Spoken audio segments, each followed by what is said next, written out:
test, test.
River City Sports Media welcomes you on this Halloween night to the Trojan Coliseum.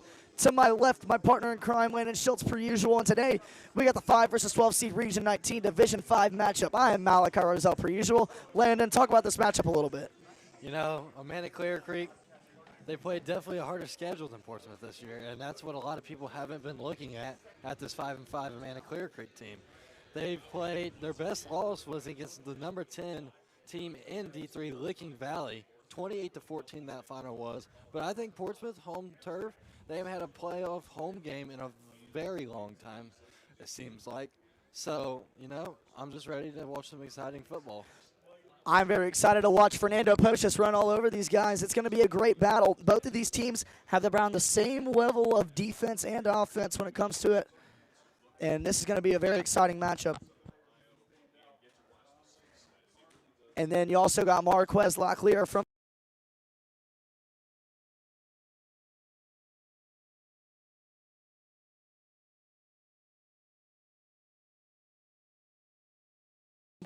Yeah, I had to totally agree. And then on the other side of the ball, talking about running, Tommy Stye, the senior running back, first team all MSL Buckeye. I know you had a conversation with him last night or the night before, didn't you, Malachi? Yes, I've talked with Tommy Stye a little bit. You know, fun guy to talk to. Got to know the Amanda Clearcreek Aces a little bit more than what I did just 24 hours ago. You know, Tommy Stye, good guy, and, you know, he's the team's best player, and he's the key to winning this ball game for the Amanda Clearcreek Aces. We'll talk a little bit more about the Aces. They are without, technically it's only 4 players. Technically, it's only 4 players, but they are missing 8 starters because those 4 starters that they've lost played both.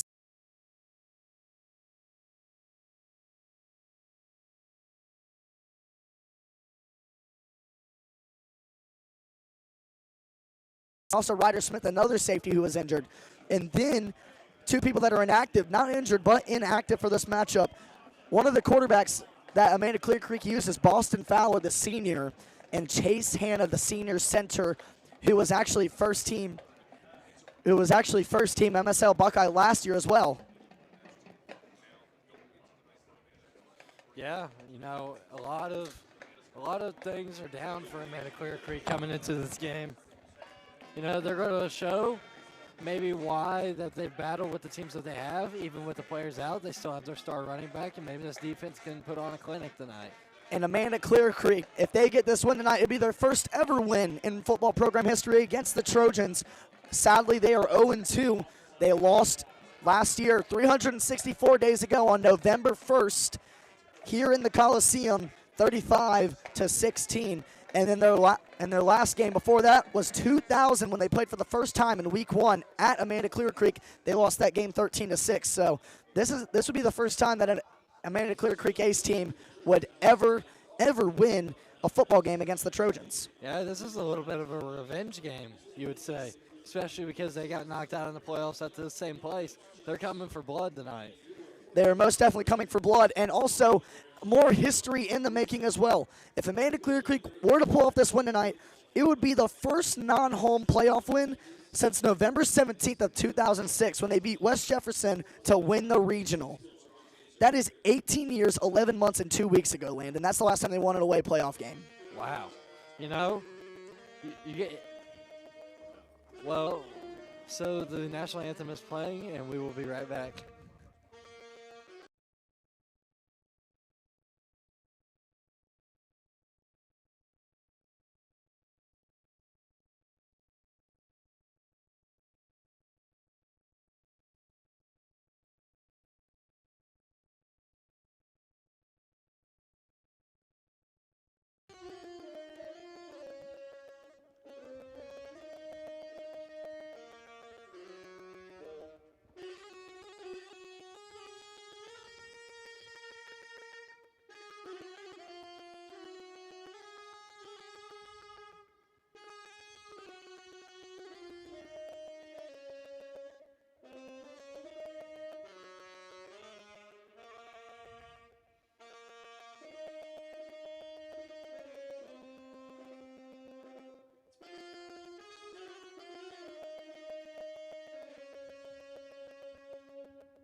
A beautiful national anthem right there by the woman with the the man with the xylophone right there, the band director, it looks like, for Portsmouth. That was probably the nicest saxophone I've ever heard.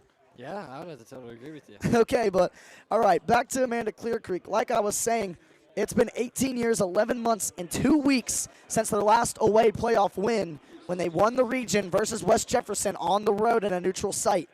So, like we've said, they've been playing better competition. They've won 3 out of their last 4. So this is a team that's heating up. But when you talk about heating up, you got to talk about the Trojans, Landon. Yeah, heating up. Portsmouth, they started off the season very slow. They actually lost a very tough game that I thought would maybe seal their fate in the playoff chances whenever we went to watch them versus Gallia earlier this year. Whenever they got beat by Gallia, they just looked like a team that wasn't ready, honestly. And Gallia came out, and Gallia ended up falling off after that game, and Portsmouth went up. So what you would think, it was different than that, I would definitely say. Yeah.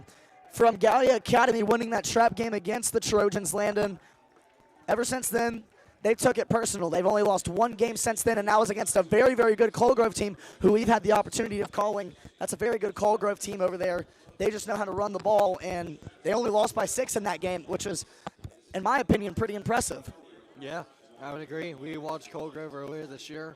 They run a wing tee, and Caden Murphy runs it down your throat. Yeah, and cannot forget about the guy who has a couple D1 offers at linebacker, Caden Turner, at the fullback position. He came in there, too, and smashed some people. Yeah.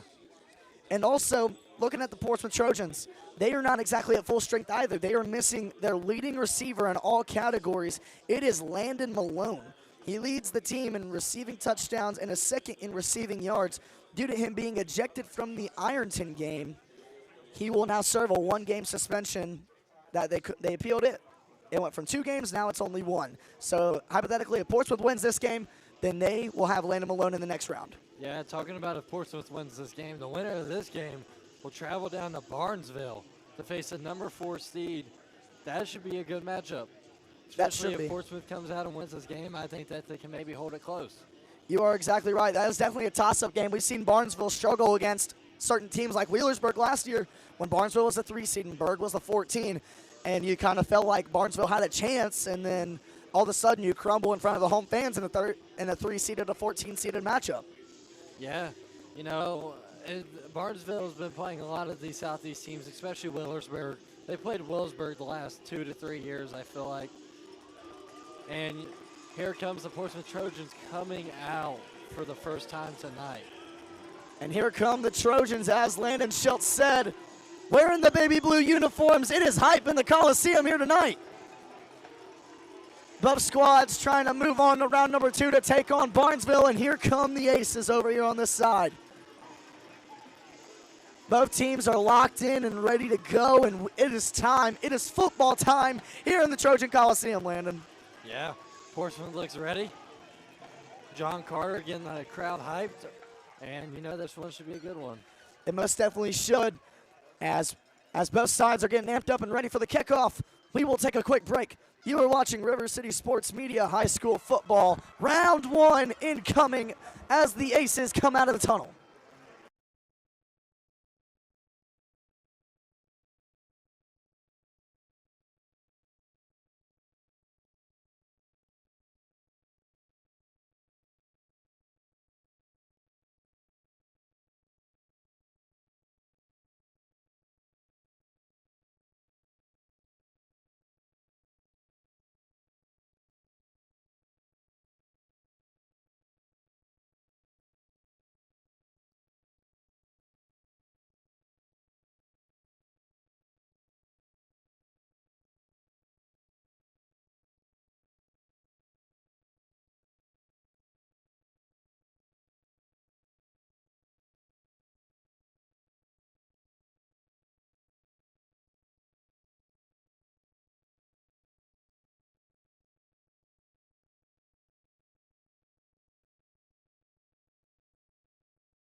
River City Sports Media welcomes you back here to the Trojan Coliseum, and it'll be the Amanda Clearcreek Aces getting the ball first in this high anticipated matchup.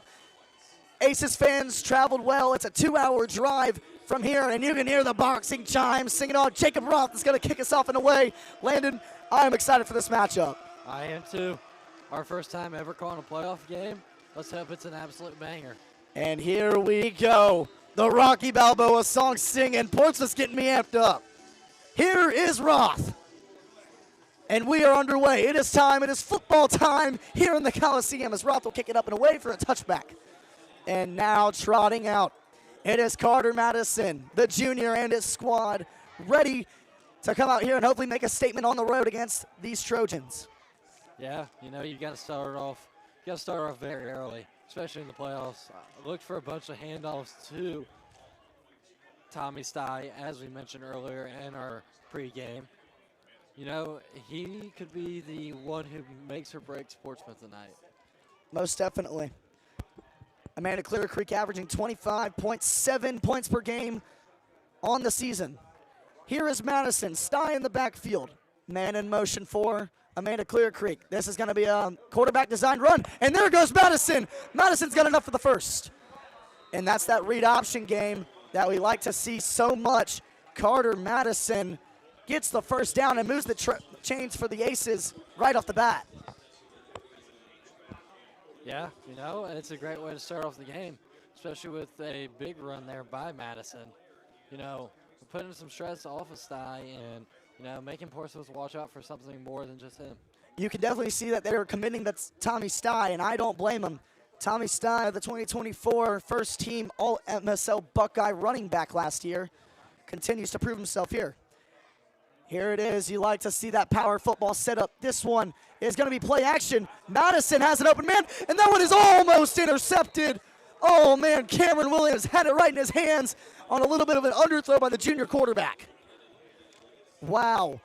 You talk about getting a ball that you can take a play and make something happen, but right there, Landon, it is Cameron Williams who drops the football. Yeah, you know, I hope for a great game from Cameron Williams. He is the brother of my coworker, JT Williams, so let's hope Cameron has a good game tonight.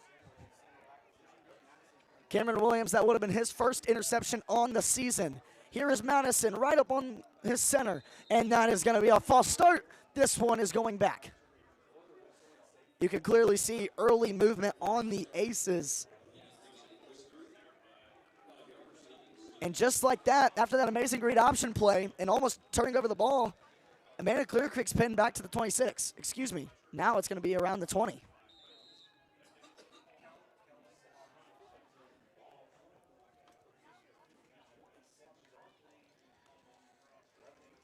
As both receivers go to the outside, here is Sty in the backfield along with Madison. Here is Amon in motion. And it's going to be another play action set up to the outside. And Madison, he's almost been down. He makes three-man miss. He makes another Trojan miss. He is fighting, being shoved all around by an army of aces. And that is a big boy play from the junior quarterback. Wow. Wow. Way to escape the pocket there, you know. Looked like Lamar Jackson out there escaping the pocket and getting some yards. I wasn't expecting this. When I was watching film on quarterback Carter Madison, he gave the ball to Sty every single time, and it looks like that's what they're taking in the heart. They're thinking they're going to give it to Sty every time, but right now it is going to be Carter Madison who's making the difference. Here is Madison. This time, he will give it up the middle. Never mind, it's another quarterback keeper, and this time it doesn't work out so well. He will be put behind. And all of a sudden, you got a 4th down and 2. If you are Coach Chet Sum calling the plays, what do you do here? You know, I'm throwing it. Honestly, I'm going for it. I'm throwing it. Put the pressure on, especially on a 4th and 2.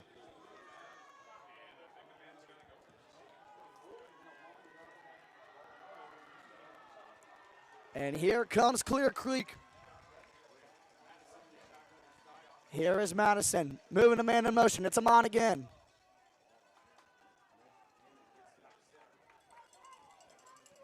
And here is Madison, and it's going to be a punt by the quarterback. And that just pinned him deep. The quarterback, I guess he can kick too.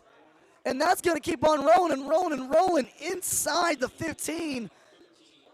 An amazing play call out of the bag. You don't see that a lot anymore, but amazing job right there. Yeah, I did not expect that whatsoever. They looked like they were going to go for it, especially with players in motion, but no. Punter, kick, or quarterback, punter, he's everything. He's usually not the punter. It's usually all-state kicker Hayden Dunn, but right there, that's how you catch the Trojans off guard, and now you're pinned inside your own 20. A very smart call there by Chet Salm.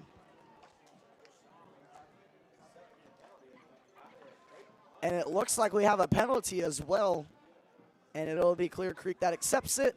Looks like the ball is most likely going to be moved back here. And now the Trojans are pinned even more inside. This will be inside their own 10. They will be down at the 7-yard line. An interesting start here, and here comes Marquez Locklear and Fernando Poches trying to get this thing out of their own hair. And motion is going to be Brooks. And this will go over. Poches trying to get through. He'll be down to around the 10-yard line. A decent carry right there from the junior running back. Like we've said about Poches this year, he is an absolute beast. Over 1,000 yards rushing, 12 touchdowns. But if Amanda Clearcreek can watch this film, they will tell you one thing. This guy has a rough time keeping control of the football. He has 6 fumbles on the season. Poches in the backfield along with Locklear. Locklear stepping his foot down. Looks like Williams is going to be in motion. Here is Locklear. He's going to give it out to the outside. Over to Poches. Poches not having enough time, and he will be dragged out of bounds by Carter Madison. How many times have we said his name tonight, Landon? Yeah, Fernando Poches is an absolute killer. He's got a lot of speed, and he's big. I mean, it kind of reminds you of a Nick Chubb guy. Got some speed, but also can put you on the floor. He very much does have the build of Nick Chubb now that you mention it, and it is a 3rd down and 4 for the Trojans. Let's see if the Aces can handle him here. Locklear awaiting the play call from offensive coordinator Dan Polson. Here is Locklear. Quick snap, play action. It's an RPO, and it's way over the head. Oh my goodness. Wow. Ty Henderson got an RPO type of action play right there, but the ball was sailed by Locklear, and now here comes Jacob Roth. He's going to have to punt it away.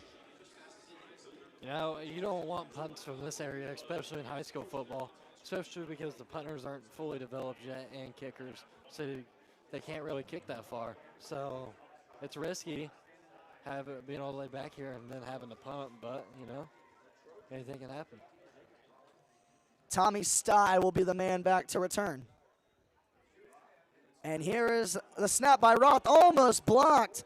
That'll be put at around the 45, and it's going to keep on rolling, and it'll be down at around, right at the logo at the 50. A nice punt there by Roth, and it looks like the Aces will have 50 yards to go to try and put this one in the end zone.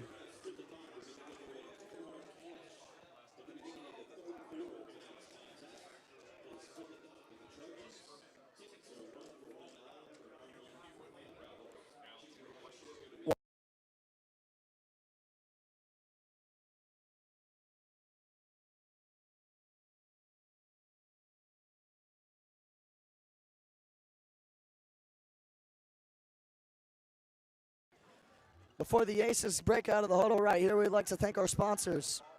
Dave's Gutter Done, Brace Yourself Orthodontics, the Scioto River, and the UPS store. As Madison gives it over to the outside, over to Stye. Stye breaks free. Stye to the outside of the corner. Have I seen this show before? Yes, I have. He is around the 30. Wow. Tommy Stye getting it done. First play off the line of scrimmage, and his first carry of the game goes for over 20 yards. He got an outside zone play right there, and he made the most of it. Yeah, he surely did.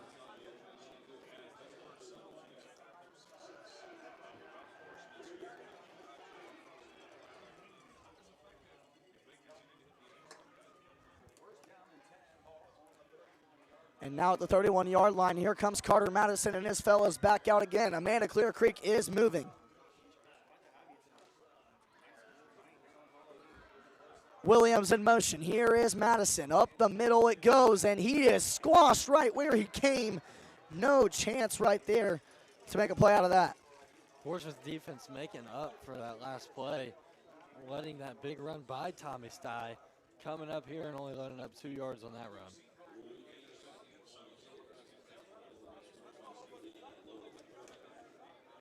And now it'll be a 2nd down and 8 for the Amanda Clearcreek Aces. Still no score as we had about 8 minutes left in this ball game. Excuse me, not in this ball game, it's the 1st quarter.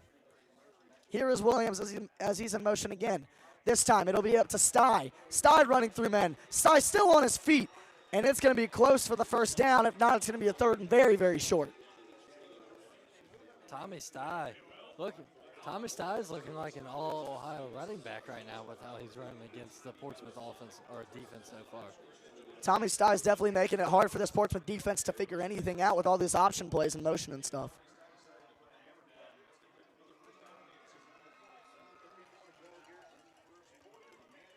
Here is Madison in the stack set. Along here with Sty and Anderson. And it's going to be an RPO to the outside. That one is Watterson, and he is brought down right where he came. An amazing play right there. You love to see that. Way to hustle to the ball. Caleb Johnson, the senior, making that play.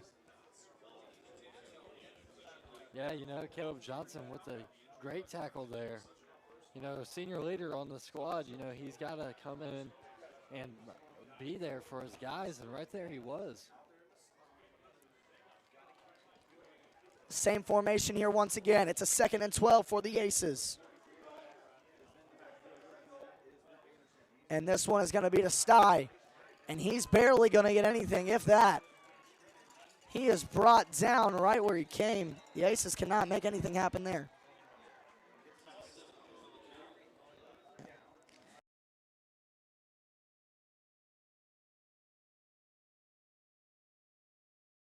And now it is a 3rd down and 10 for the Aces right here.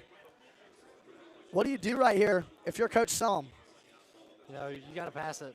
3rd and 10, you got to come out and you got to pass the ball. We'll probably see the same RBO play action stuff that we have been seeing.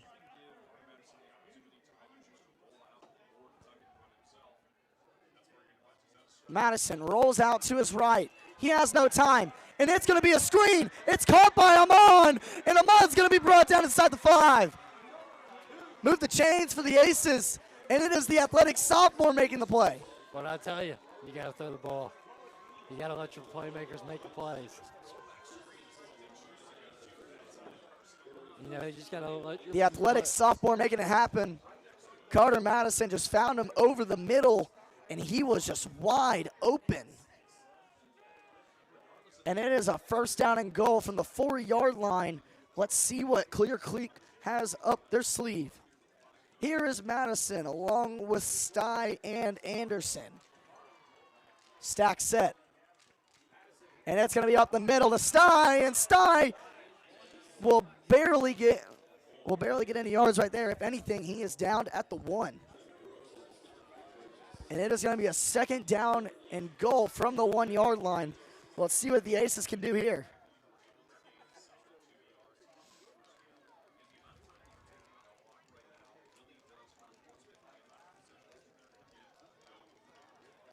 With under 5 minutes left here in the 1st quarter of play, no one's been able to score, but Clearcreek is knocking on the door. Here is Madison. He'll hand it off to his bell cow Sty, and he is in. Wow. Touchdown, Clearcreek. And Tommy Sty puts him on the board in this revenge matchup for the Aces. And it is 6-0 Clearcreek. What a start for the Aces here on drive number 2 of the night. Like I said earlier in this game, Tommy Sty looking like an all-Ohio running back with how he's performing tonight. He's making plays outside the sticks, and he's coming in and diving over the pylon to get in for a touchdown. In a very weird formation, here is Hayden Dunn to kick it away. Okay, now they're back in this regular set. Here we go. Hayden Dunn, the 3rd-team All-Ohio kicker, ready to kick it up and away, and that's why as he puts it on the scoreboard, and it's up and good. It is 7-0 in advantage of the Aces. We'd like to thank our sponsors at the break. Dave's Gutter Done, Brace Yourself Orthodontics, the Scioto River, and the UPS store. We'd like to thank all of our sponsors for all that they do for us here at River City Sports Media and covering these high school athletes. And as both sides take a quick break, so will we. You are watching Ohio High School football here on River City Sports Media.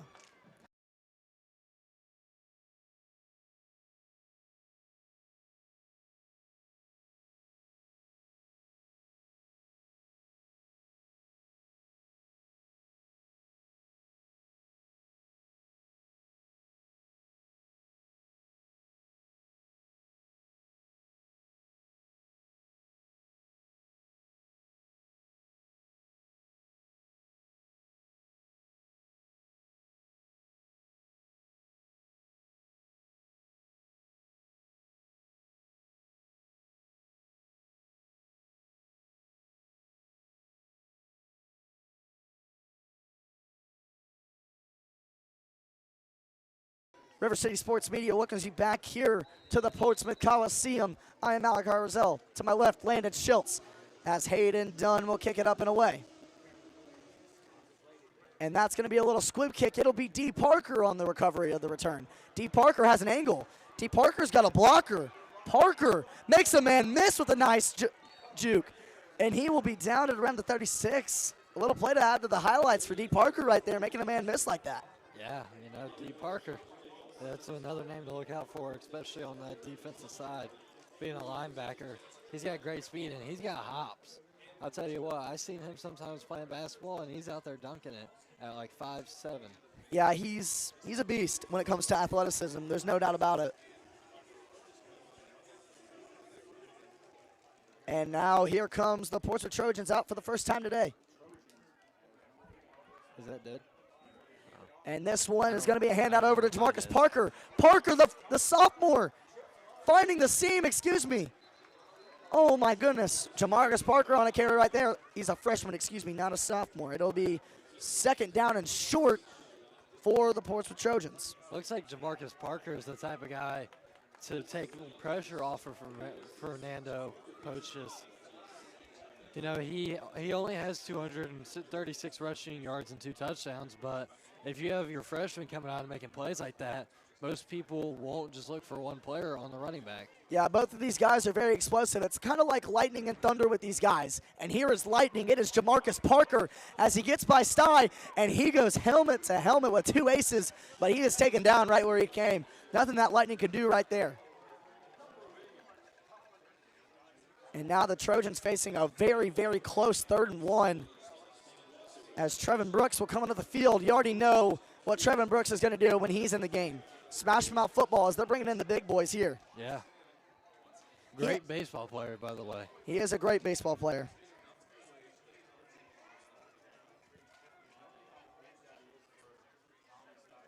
As it looks like they're going to stack this one up. Jamarcus Parker and Brooks in the backfield there in the I form. And they'll give it off to Brooks, like I just said. And who's going to stop the makeshift scam Scattaboo? Oh, my goodness, it's a fumble. Tommy Steyer recovers it. There are no flags on the field, and the Aces have retrieved the ball back. Just when you think that Portsmouth has something going their way, the Aces bounce back. Wow. Tommy Steyer doing it on both sides of the ball. This man can just do it all. Talk about not wanting to play your last game here tonight. He does not want this to be his last Friday night. Tommy Steyer putting on a show early in the first quarter.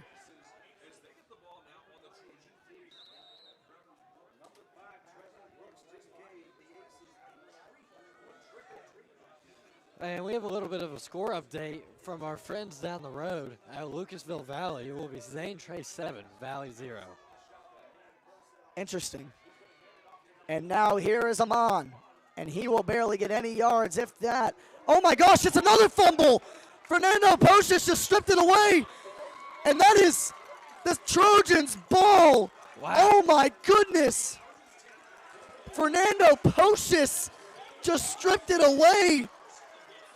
Oh my goodness. What is happening here in the Coliseum? That is 2 fumbles on 2 plays, back to back. Wow, you never really see anything like this. I mean, I know it's trick or treat, but like, you can't be giving the ball away. That's not a part of the Halloween tradition. I would have to agree. And just like that, get Marquez Locklear up and moving around once again. It is first down for the Trojans on their side of the field. And here is Locklear. He'll pitch it to the outside over to Postis. Postis trying to find a hole. He'll be down after a 2-yard gain. The junior running back trying to explode right there on the outside, trying to take it back in. Unfortunately close, but no cigar. You know, that is one way to switch back the momentum to your favor if you're Portsmouth, because if Amanda Clearcreek came down and scored right there, you were in trouble. Wait for Portsmouth's defense to find something, just something to get the momentum back and maybe put it into the end zone. They've really done a tremendous job this year when it comes to giving their guys the ball. They're really good in the run game. And speaking of that run game, here's Postis, but everyone is all over him. The Aces have, oh my goodness, Poxis is still on his feet. No one wants to go home here tonight, but the Aces get him down in the backfield for about a 6-yard loss. And also, we have an update from right down the road in Spartan Stadium. We'll take it over to Landon for that update. Cedarville 14, Notre Dame 3. Notre Dame is sitting as the home team, so this would be a huge upset for Cedarville. Very interesting stuff going on all over the Scioto County area. A lot of teams hosting some playoff football. But coming back to our game, it is a 3rd down and 18. Poxis in motion. Here is Locklear going to the outside. Gives it over to Cameron Williams, and he'll try and make something out of nothing, but he will not get anything. Gets it back to the 45, but when you need a lot of yards, that is not what you want to do right there. And it is now going to be about a 4th down and 10, I would say, for the Trojans. As here comes Jacob Roth in the punting unit. Out. After we saw Roth, he pinned him pretty deep. I mean, from his own 5, he put it to about the 50. He's got a pretty good leg on him.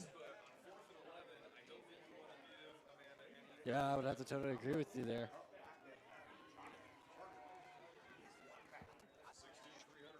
And now it'll be Sty back to return, as that one is high up and away, and Ty will make the fair catch. And Amanda Clearcreek has the football back with about 1:37 left here in quarter number 1. River City Sports Media would like to thank our sponsors once again. Brace Yourself Orthodontics, Dave's Gutter Done, the Scioto River, and the UPS store. We'd like to thank all of our sponsors very, very much for covering local high school football. And now here come the Aces. Let's see what they got up their sleeve from inside their own 20.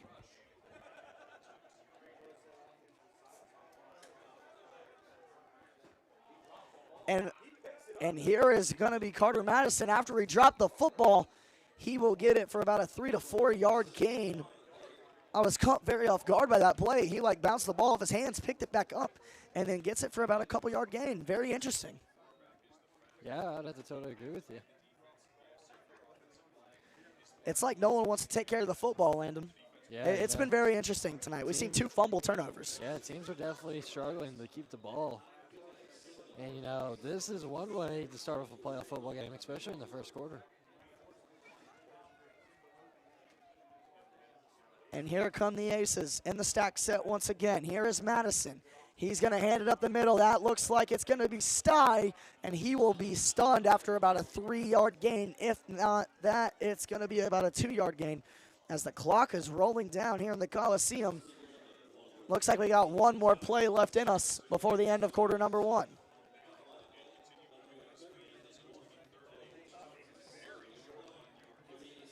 And here's a 3rd and 1. You already know what they're going to do and how they're going to do it. They're going to run it down your throat. Here come the Aces once again. And it is going to be over to Sty. Sty trying to stack it up. Sty might have enough for the first, but they're still fighting for the football. We'll see what the call is here. And it is going to be a 1st down for the Aces. But I believe that is going to do it here for quarter number 1 as we will flip sides of the field.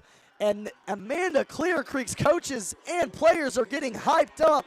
That's the end of quarter number 1. Your score after 1. Amanda Clearcreek 7, Portsmouth 0. What a first quarter that was. Talk about playoff football. Talk about this environment Talk about Amanda Clearcreek trying to get revenge on the team that beat them last season, 364 days ago to end their season. Now, Amanda Clearcreek has a chance to give them a taste of their own medicine. Yeah, you know, Amanda Clearcreek came out here.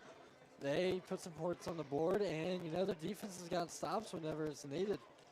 You know, there's not much more to it. Portsmouth's playing a little bit sluggish, but hopefully they can turn it around and maybe put one to the end zone and get a stop here. This has been a very impressive game so far by both sides defensively as well.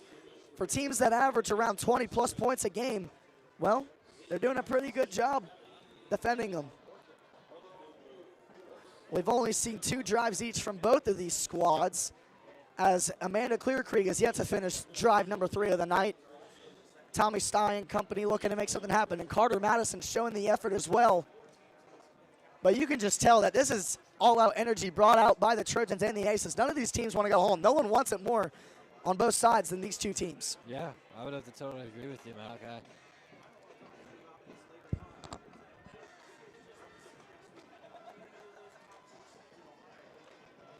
As now Tommy Stein in the backfield once again. You're going to be hearing that name a lot here tonight. And it's going to be a pitch to the outside over to Stein. Skurlock trying to chase him down. And Johnson will come in on the tackle as well. But Trevin Brooks came in with a late hit. No flags being thrown yet, but that is not a very good start. Very physical play there by Trevin Brooks after the whistle, after he was already out of bounds.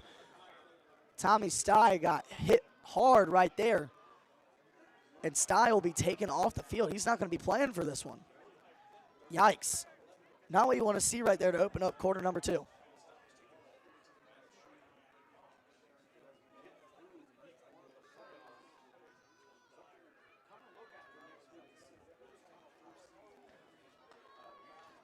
Now here is Madison. He's going to give it to the outside. It'll be Amon.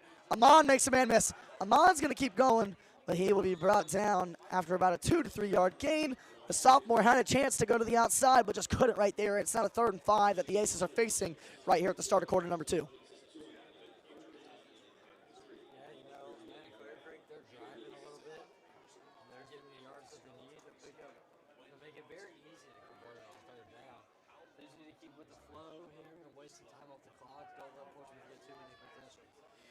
That is their brand of football, Landon, and that's why their defense does so well when they go on the field. As Williams is in motion.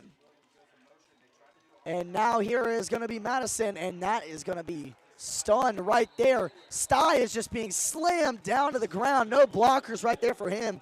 And his first play back in after getting ran over by the All-Ohio linebacker, Trevin Brooks, and he does not get welcomed very much right there. And it'll be now a 4th down and 4. And it looks like Hayden Dunn is going to come out for the first time tonight to punt it away.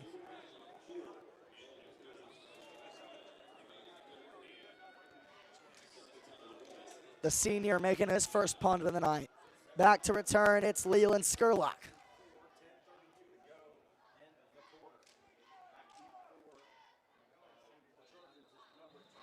But hang on a second, it looks like we got a timeout.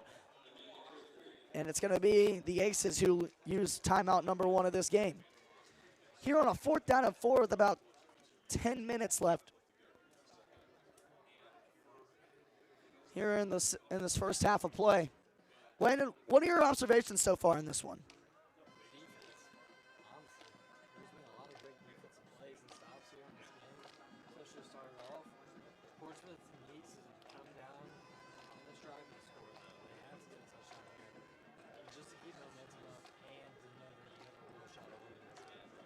You definitely got to make something happen here when you get the ball back. Also, we would like to say, make sure to follow our social medias here on River City Sports Media. Of course, our YouTube that you are watching this game on right now. Make sure to follow our Facebook, our Instagram, and, of course, Twitter/X.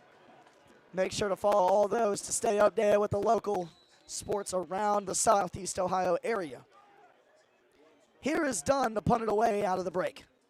And it's a low snap, but Dunn's going to make something happen. But that one is tipped up in the air.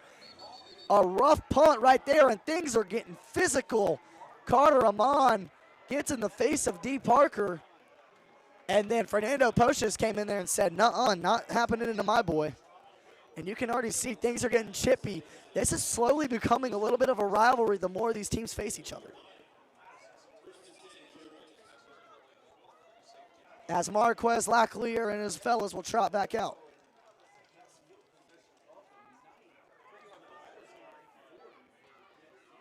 And it looks like they're going to call it out at around the 41-yard line. 1st and 10 for the Trojans. They got 40 yards. Let's go. Let's see what they can make happen here. With 10 minutes left here in quarter number 2. Laclear will give it on a, it's going to be a read option. Laclear is loose. Laclear to the outside, and he is just short of the first. If not, he does have the first. A very nice read option right there, something that you would not expect to see from Laclear. He's usually running the ball a lot later in these games, but he does an amazing job making the adjustment right there and catching the Aces off guard.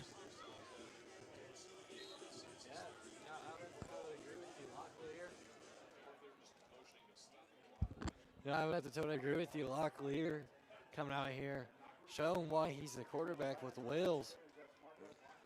And Locklear, quick snap. It's a draw play up the middle. Here is Parker. He's not going down easy. Oh, and he gets hit late after the play. And flags are flying everywhere. It's getting chippy here in the Coliseum. You can tell there is some bad blood between these two teams. Entertainment, get your popcorn. It's an all-time high here in the Coliseum. Obviously, you do not want to see anything dirty, but you do not want to see the chippiness like this. Flags are flying everywhere. I have no idea what's going to get called. There might be offsetting penalties, but it looks like Amanda Clearcreek, the first one to make the blow right there. Yeah, you know, that was a very late hit there by the Amanda Clearcreek player. You can't really have that in this type of game. You need all your players, to be honest. You need everyone here. You need everyone healthy. You need everyone ready to go because it's win in advance.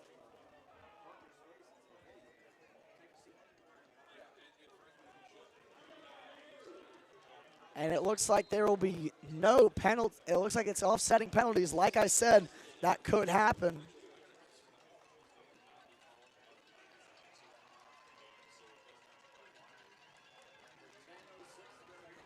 And now with 10 minutes left here to go in half number 1. Here is Locklear. Quick snap. Up the middle. Never mind. It's an RPO. Cameron Williams will get a couple yards. And it'll now be a 3rd down and short for the Trojans. They're making some productive time here on this clock. A very impressive job right there by Marquez Locklear. Making that read like we've talked about once again. Instead of giving it up the middle of the post, he gets it to the outside, gets it over to a slot receiver, and lets him make a play. Yeah, I would have to totally agree with you. He's doing everything he can. And, you know, he's out here battling. And now it's going to be to the outside. Another RPO design. Here is Skurlock. He's inside the 5. And he's going to be short. It'll be around the 1-yard line. Skurlock almost had his 2nd touchdown of the season receiving. And just like that, Portsmouth on the brink of tying it. An amazing RPO design there once again off the bubble screen. Yeah, you know, that bubble screen always seems to work for the Portsmouth Trojans. And that time it was the Leland Surlock, another great baseball player on this Portsmouth football team. And now in the stack set here. 2 receivers out to Locklear's left. Excuse me, now Williams is in motion. Locklear takes a snap. It's a quarterback run, and Locklear is into the end zone for the touchdown. Oh, wait. They were going to call him down right before the 1-yard line. Locklear trying to make an effort, and they are not going to get him in there. Locklear is a yard short.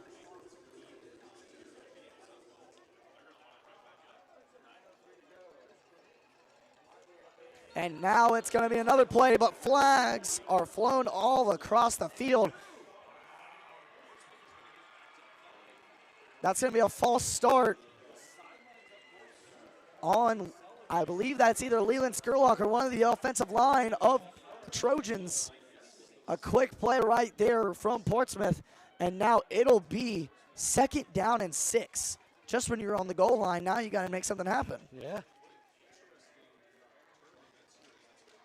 And Amanda Clearcreek brought One heck of a student section to bring the energy from 2 hours away. I'm very impressed. They want to see their boys win. And they very much could here tonight. Here is Locklear. He'll give it up the middle to his bell cow back. Postous, not letting anything stop him this time. Touchdown, Trojans. And just like that, we are 1 point away from getting this thing knotted up. Here we are. What a ball game we have here in round number 1. Both teams don't want to go down. And just like that, Fernando Postous gets his 13th rushing touchdown of the season. That's the man to get it done for. And it looks like it's a quick play, quick snap to Parker. They try to get a trick play. What in the world was that? All the momentum that they just had got swung away right there. They tried a stack set screen for Jamarcus Parker, and it didn't work out. Oh my goodness, and it is 6-7, no pun intended, as Clearcreek still has the lead. Wow. What a score here. This game's starting off 6-7 tonight. And honestly, that was a bold play call there on that 2-point conversion. You know, they saw play with 2 yards to go. They saw a man at Clearcreek right there, ready to take that extra point, sat up like that, and then Portsmouth must have copied and pasted the playbook or something because they did the exact same thing that they just did. Very interesting play call right there. I am just befuddled. Dan Polson tried to catch the Aces off guard, but you're not going to catch this team off guard a lot. They've been through everything this season, from the injuries to the games that they've lost against good competition. If there is one team that you're trying to fool, it is not the Amanda Clearcreek Aces. I can tell you that much. Yeah, I would totally agree with you there, Malachi. As here comes Jacob Roth out to kick this one away.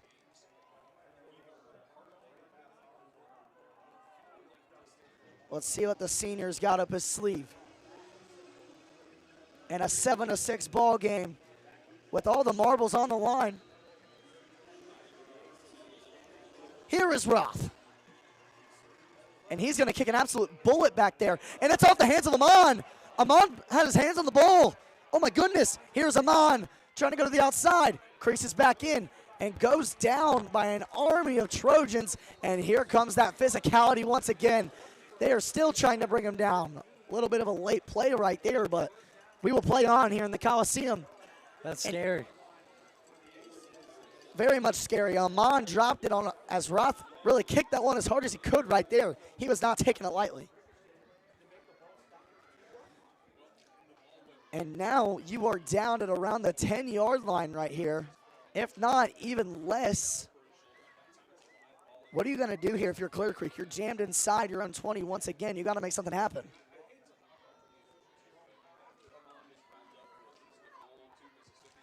Here is Madison. Along in the backfield of Sty. In motion is Amon. Madison takes a snap. It'll go to the outside over to Sty. Sty's got a blocker. Sty's got another blocker. Sty gets tackled down by Williams. An amazing breakaway by the first team all-conference, Tommy Sty. He's a dog. They call this man Mr. Friday Night, the way he's performing. An amazing job right there by the senior. He does not want this to be his last game. Yeah. Now with about 8 minutes and ticking left here in the first half, Clearcreek is making sure to keep all this momentum. Portsmouth does get the ball at the half, though, so if you probably want to score here before the end of the break. And this one will be handed up the middle over to Luke Anderson. And that'll be around a 1 to 2 yard gain. Not much going on right there. They tried it with the new and improved fullback, but not much going on right there.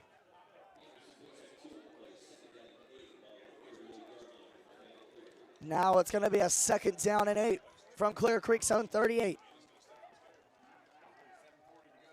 And this one is going back. It's another false start.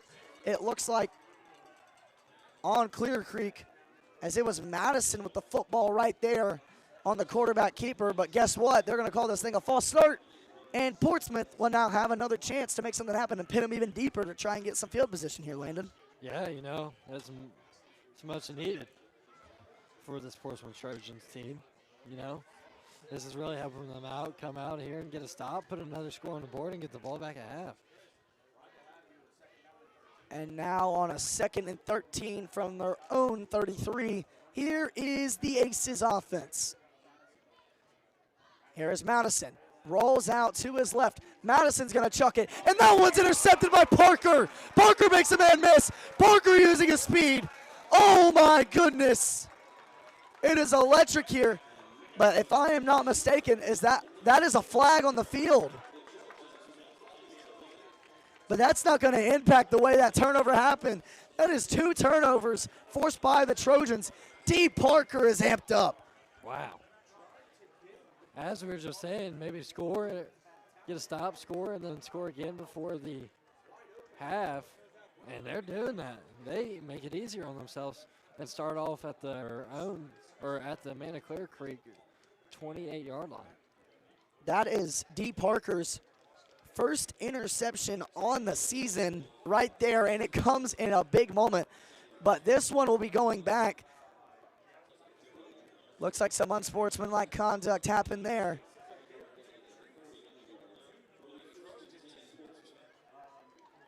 But the Trojans still get the ball to no prevail. It'll be at the 39-yard line.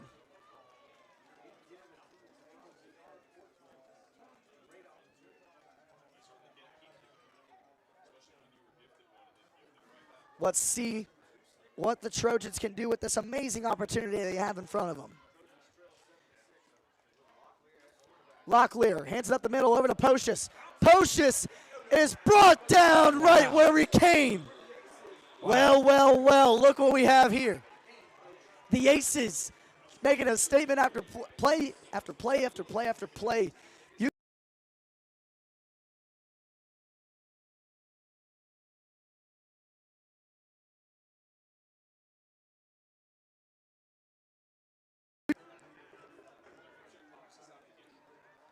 As now Fernando Pocius, since he technically had his helmet off, he is going to have to come off the field, and he is not happy. Here's Locklear giving it over to Parker, and he is down in the backfield once again. You got barbecue back there. An amazing job well done by Amanda Clearcreek. And laying the boom right there is Mason Williams. 3rd down and 13 for the Trojans. Wow. Talk about making a statement defensively. Defense, put it on a clinic. You know, I'm a Browns fan, so I'm used to seeing these defensive plays and big defensive games. Locklear is going to chuck one up to Skurlock. He's got it inside the 20. Move the chains for the Trojans. Leland Skurlock comes up when they need him most. A nice fade route right there by Leland Skurlock. Oh my goodness, that is the biggest play of the game we've seen so far that's not a touchdown. Wow. Leland Skurlock was just wide open. And here it is in the tempo again. It's Locklear, he's going to keep it himself, and down he goes. He's down at the 30. It's a 5-yard loss prescribed from the Aces. An amazing job right there. And just when you think the momentum is shifted towards the Trojans, it goes back to the Aces, then back to the Trojans, and back to the Aces. I cannot believe what I'm seeing. Yeah, this game is absolutely wild so far. Lots of back and forth so far starting off in this game. As now it'll be a 2nd down and 17 from the Trojans. Skurlock, the lone man out to the left. Williams, the slot on the inside. Johnson and Henderson both on the right of Locklear. Here's Parker behind him. Here's Locklear stepping back, looking over the middle, finds Johnson, and he will get inside the 10. And oh man, the Trojans are in the red zone.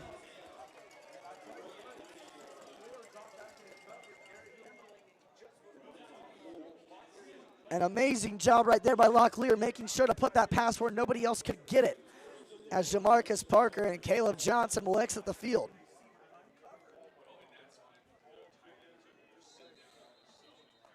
And now it looks like we have a timeout called. And it's going to be by Amanda Clearcreek. That is their second time out of the half. And while these two teams take a break, we will thank our sponsors. Dave's Gutter Done. Brace Yourself Orthodontics. The Scioto River. And the UPS store. We'd like to thank all of our sponsors. And also another sponsor, but they sadly do not have a graphic yet. We would like to thank the Complex. The Complex in West Portsmouth, Ohio is the premier location for any activity that benefits our youth and community.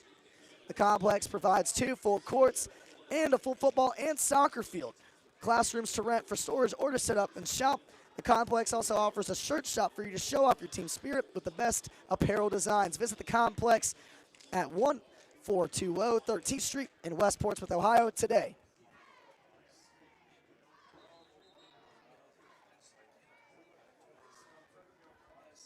But now it is time to get back to football here in the Coliseum. You're watching high school football here on River City Sports Media. I'm Malachi Rosado. To my left, my partner in crime, Landon Schultz. And we are ready for another first down and 10 on tap. In motion, it's going to be Williams. Here it is to the outside. It's a quarterback keeper by Locklear. Locklear's got a blocker. Locklear to the outside. He is into the end zone, but there are flags on the play. It's going to be a holding penalty. This one is going back for the Trojans, unfortunately. This is the game of many penalties and many turnovers, Landon. Yeah, no, I would have to totally agree with you. Costly mistakes here. You cannot have that, especially if you're coming in for a touchdown. You cannot have that. And all of a sudden, just when you think the Trojans get their first lead of the night, they have a holding penalty that sets them back. And I feel like that's been the method all night, Landon.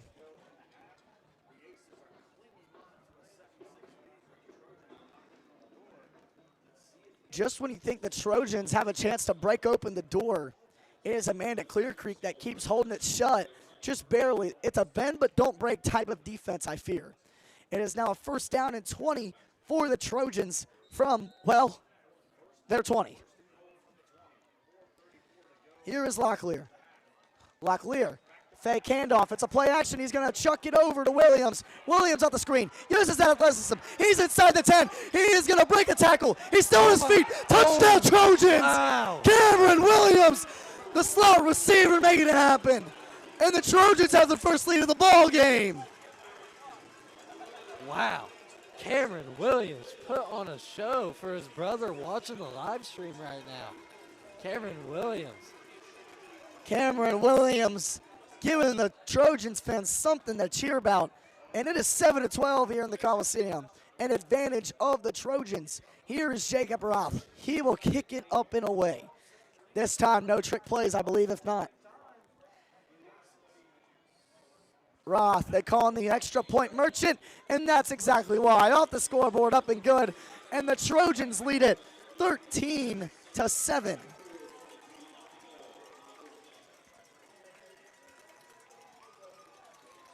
Wow, the Trojans, just when you think that they were done, they come back and get some momentum in their sleeve. What a play call right there by Dan Polson. And Cameron Williams said, I got you, coach. I'm going to do the rest here. An amazing play right there, and what a ball game we have going on here at the Trojan Coliseum. While both teams take a break, so will we. It's going to be a short one, but you are watching Ohio High School football here on River City Sports Media.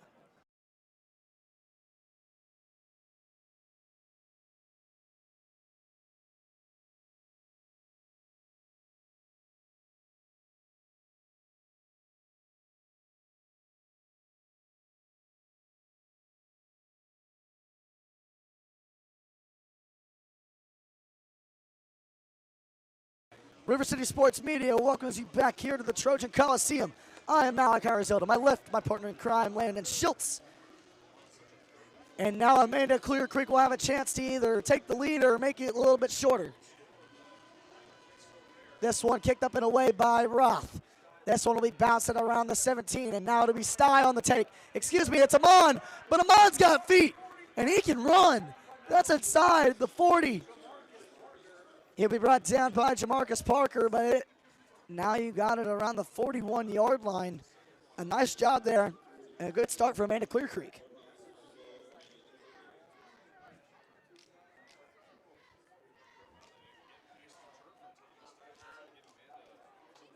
And now trotting on the field is going to be Carter Madison and Tommy Stein, Mr. Friday Night.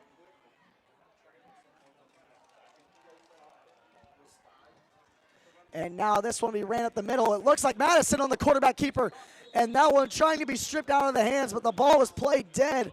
Pocious trying to go after that football. They were trying to get the ball loose right there. They saw a weakness in Madison on the film room, it looks like, but Madison will not be called for a fumble. It is still Amanda Clearcreek's ball, and it is a 2nd and 2. Now 3 minutes and 48 seconds left on the clock and counting. Madison is going to give it over to Silas Hoffman. Wow. Never mind. That one is caught. Talon Alfonter. What a catch by Talon Alfonter. I thought that Silas Hoffman had it. He fooled everybody in the Coliseum, including myself.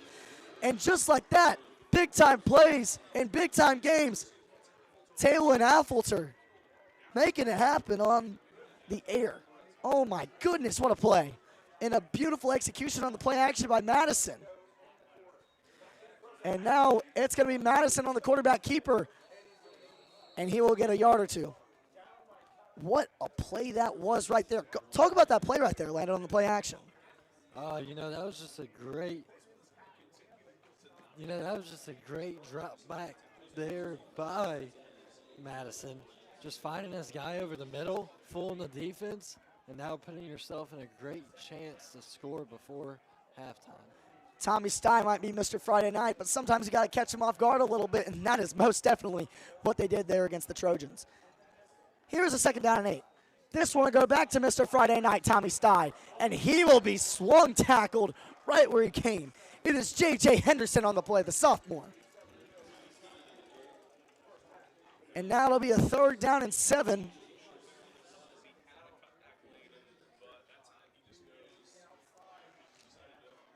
From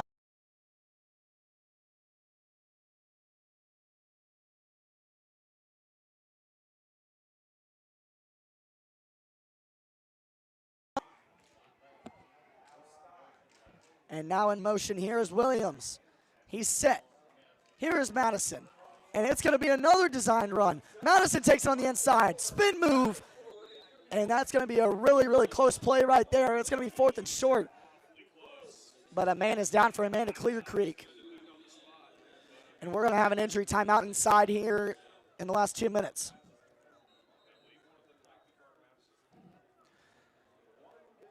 And it looks like it is Talon Alfonter once again.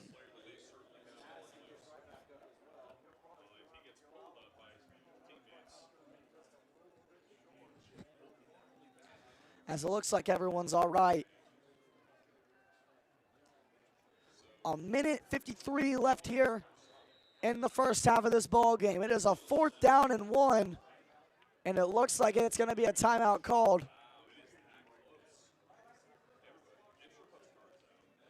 Well, actually, wait a minute. It's going to be a review on the chains. Let's see what they got going on here.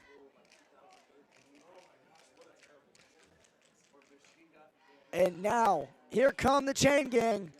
And it's too close to call. 4th down is the call by the referees in the chain gang. And now, Coach Chet Sum has a controversial decision to make here on 4th down and 1. Landon, what do you do here? QB sneak, tush push. Honestly, I do like that idea. Eagle Even style. though Madison has gotten the ball a lot on these quarterback keepers, either I say you give it to Sty, because, I mean, if it ain't broke, don't fix it, you know? But here is a huge statement being made. This is the biggest play of the game thus far. And it's going to be up the middle. And Sty looks like he's got the 1st down. And he will have the first. You can count it for Amanda Clearcreek. And on the handoff right there, it was not Carter Madison. It was Talon Alfonter coming in right there, just handed off the ball. Interesting job right there. And a gutsy play call there by Chet Sum. And they can still get another first down before getting a touchdown in this drive. You most definitely can. You got a minute 20. Portsmouth's most likely not going to put any points up in that amount of time. And here is Madison handing it off to Mr. Friday Night. It's Stye. He'll be down at around the 2 or 3. And you love to see a big play like that from Mr. Friday Night. Tommy Stye making it happen right there. It'll now be a 2nd down and 2 as time is running down here in the Coliseum. Less than a minute. Can the Clearcreek Aces put one in the end zone here? Shetsom making sure the Trojans have no chance of scoring. They want to put this in the end zone right now. Here is Madison in the stack set. And it's going to be over to Williams, and he is stopped in his tracks. Excuse me, it is Anderson, not Williams. And that'll be a timeout used by Amanda Clearcreek. We have 28 seconds left in this first half. Landon, this has been the best game we've ever called so far. Yeah, I'd have to totally agree with you. You know, all the games that we thought were going to be close ended up being blowouts, but this one standing strong so far. Amanda Clearcreek looking to push it in with 28.2 left on the clock. This has been a very exciting one, that is for sure, Landon. We'd like to thank our sponsors once again, Dave's Got Her Done, Brace Yourself Orthodontics, the Scioto River, and the UPS store. We'd like to thank all of our sponsors very, very much for covering and letting us cover high school football and all regular high school sports. Also, make sure to follow all of our social medias, especially here on River City Sports Media, on our YouTube, our Instagram, our Twitter/X, and of course our Instagram. Make sure to not miss a little bit of our high school sports coverage here in the Southeast.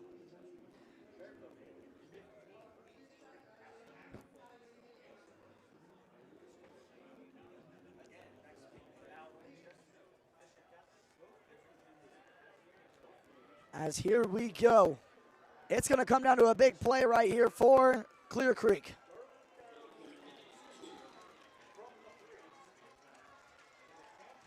Third down and 2.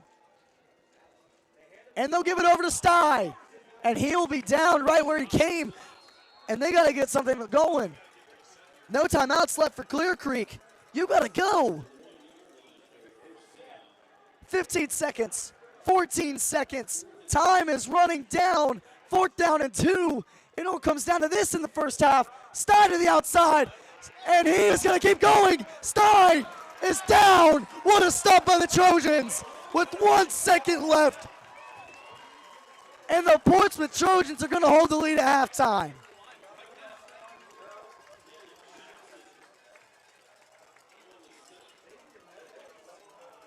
And now it's going to be a 1st down and 10 for the Trojans. As the Trojans come onto the field, and you can't kneel it down inside your own 1.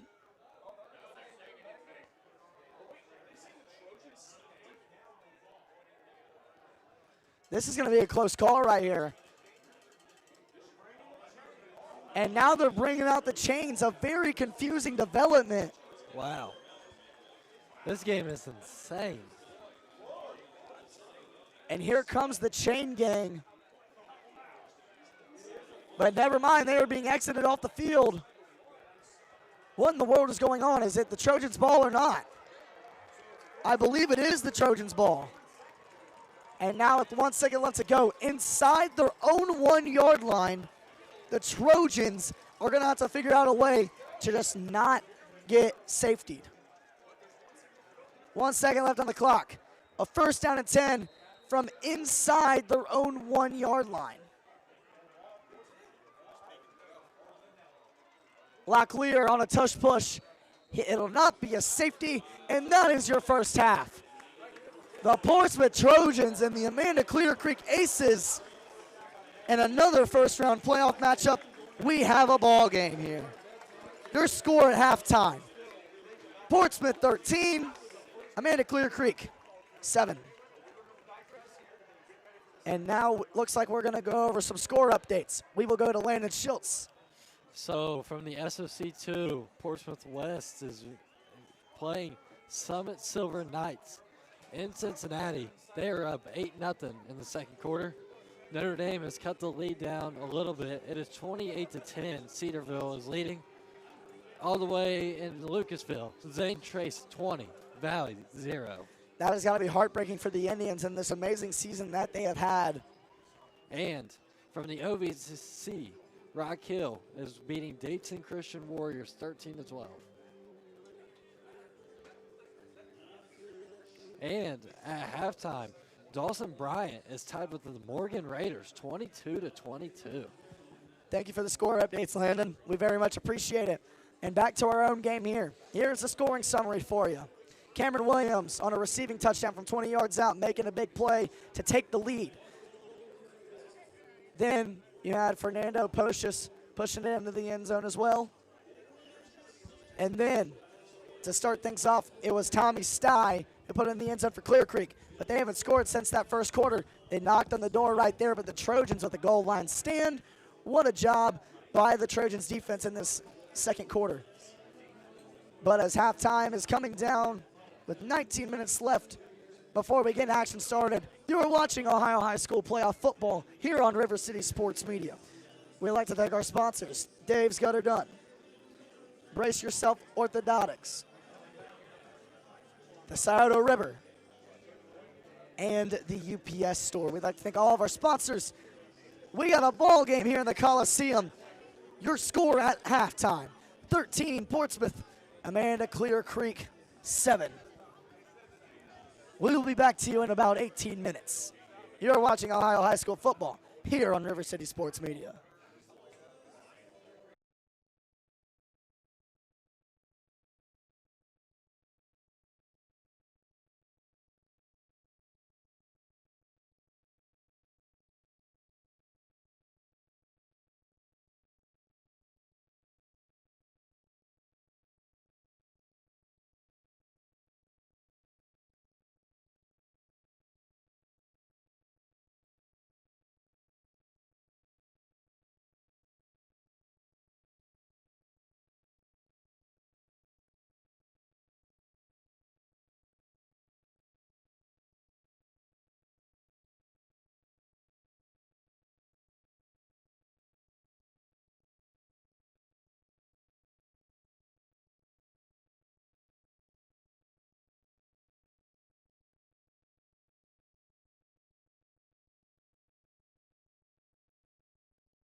River City Sports Media welcomes you back to the Coliseum as we got an absolute banger here of playoff football. They got Brigham out playing. It's a good night here in the Coliseum as the Trojans are up by 6, and they are about 24 minutes away from winning another playoff game in the Coliseum. This will be their 5th straight playoff win in a row for the Trojans. I am Malachi Roselle. To my left, my partner in crime, Landon Schultz. Here on River City Sports Media, we got a banger in the Coliseum, Landon. Yeah, I'd have to totally agree with you. Both teams coming out here, they're battling for their lives. I think if Portsmouth comes out here and scores, Amanda Clearcreek, you better watch out. And here is Hayden Dunn on the kick. Is it's going to be a little squib? Here is D. Parker, and he makes a man miss. Parker still going. Parker making another man miss. Parker's not going down easy, but he will be brought down at around the 45. As flags fly across the field, and another flag flies. Another unsportsmanlike penalty. 3 flags there, right there. So it can't be offsetting penalties, Landon, unless the referee saw the same thing.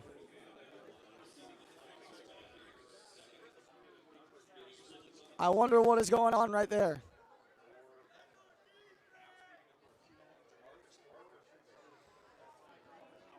Flags all over the field. Landon, what do you think is going on right now? I don't know. It looked like maybe number 1, Jamarcus Parker, got into it with a Amanda Clearcreek player, which is this, if this is on Jamarcus Parker, and that would be his 2nd unsportsmanlike in the game, he will be ejected. Another Portsmouth player ejected. That is not something you want to see. So it is what I said. 3 penalties, 2 on Portsmouth, 1 on Amanda Clearcreek. So it'll only be the cost of 1, but back they go. It looks like it was unsportsmanlike conduct or some form of unnecessary roughness.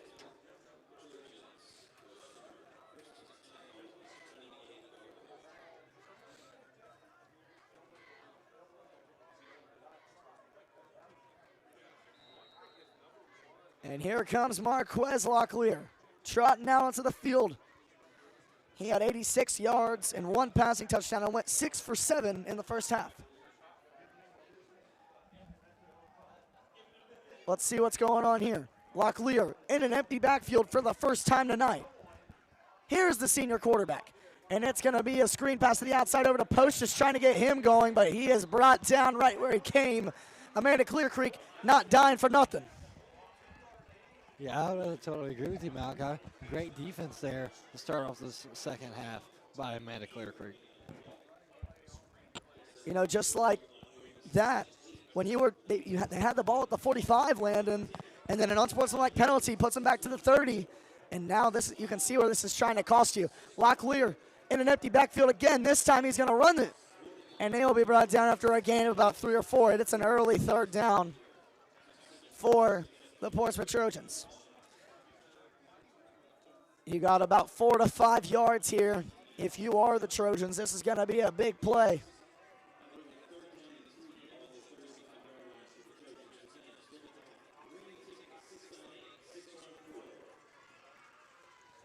And it's up the middle to Pocius, and he's going to have the first down. Fernando Pocius making it happen right there. The junior running back had -3 rushing yards, but a touchdown in the first half. But right there, they're starting to get the bell count going.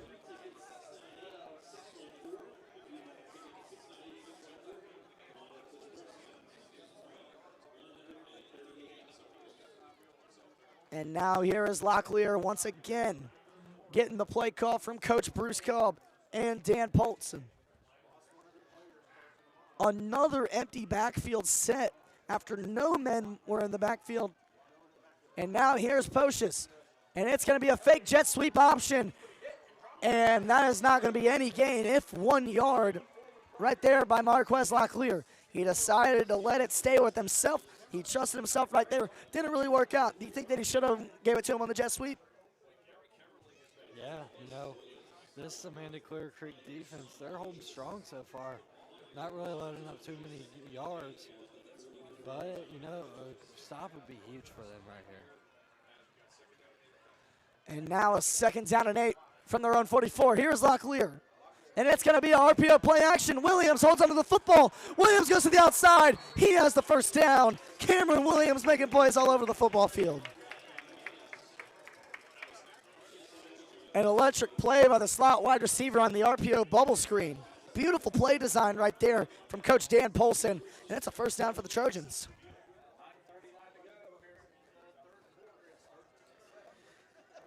Let's see if the Trojans can put more points on the board. That's definitely what you would want for Halloween tonight. I totally agree. Here is Locklear. He's going to take the snap. On the option, they'll give it to Pocius, and he will get about a gain of 2 or 3, if that at all.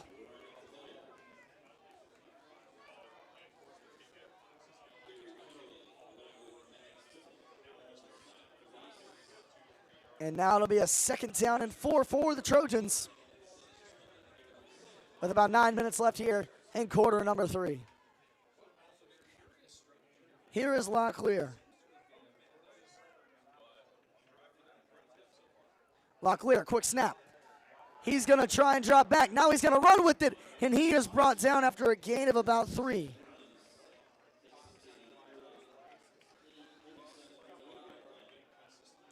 And now you got a third down and 2. Landon, what do you have up your sleeve right here? The RPO game's been working. Do you think that they're going to do it again right here? Yeah, look for your guy who's made all the plays for you tonight, Cameron Williams, or maybe look for Leland Shorlock on the outside, or maybe they'll just play it easy and give a handoff to Fernando here. Here is Locklear. Locklear gonna hand it off to the bell cow, and down he goes, right where he came. Blow them whistles dead, and it's a 4th down for the Trojans. Wow. An amazing play by the Aces, and that's how you keep your team alive. Mason Williams, the tight end, doing it on the defensive side, also right there, stuffing Fernando Pocius. And now a 4th down and 3, and a very interesting decision upcoming for Coach Dan Polson. He's made some odd calls tonight, especially on that extra point fake, and they are going to go for it in the stack set here in the I form. And it's going to be over to Pocius, and Pocius is going to be, it's close, it's really close. It's a close one here. I don't know what's happening, and it is going to be, and it's going to be stopped. Amanda Clearcreek makes a statement, but wait a minute. They're going to bring the chains out. Oh, my goodness. Someone has wrote this song before you. Wow. This is the 3rd time we've seen the chain gang out here today. You know, we haven't had the chain gang out here in any of our games so far this year in one game 3 times. And here comes Amanda Clearcreek's most hated, the chain gang, coming out. And here comes the chains, and the ball is going to be, oh my goodness, this is going to be close. And the ball is short. It is short. Amanda Clearcreek holds them by a couple of inches. What a stop by the Aces. Wow.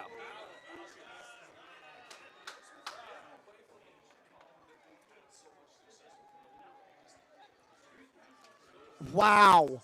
An amazing job right there by Amanda Clearcreek. Talking about a bend but don't break defense. They literally took it down to the last couple inches of the football. And now trotting out Carter Madison and Tommy Stye. Let's see what happens here. 7 minutes and 44 seconds left to go here in quarter number 3. A huge stop right there by the Aces. And all of a sudden, you got all the momentum going towards you. And the whistle has been blown, and we are back to football. As this one's going to be back over to Stye. Stye gets a block, but it's tripped up. An amazing tackle right there by Caleb Johnson. That's how you force a play. It looked like Tommy Stye was about to break out there and go all the way to the crib. Yeah, Stye got tripped up right there. Just when you think he is about to break through, he couldn't right there. It is now a 2nd down and 9 for the Aces early on this drive.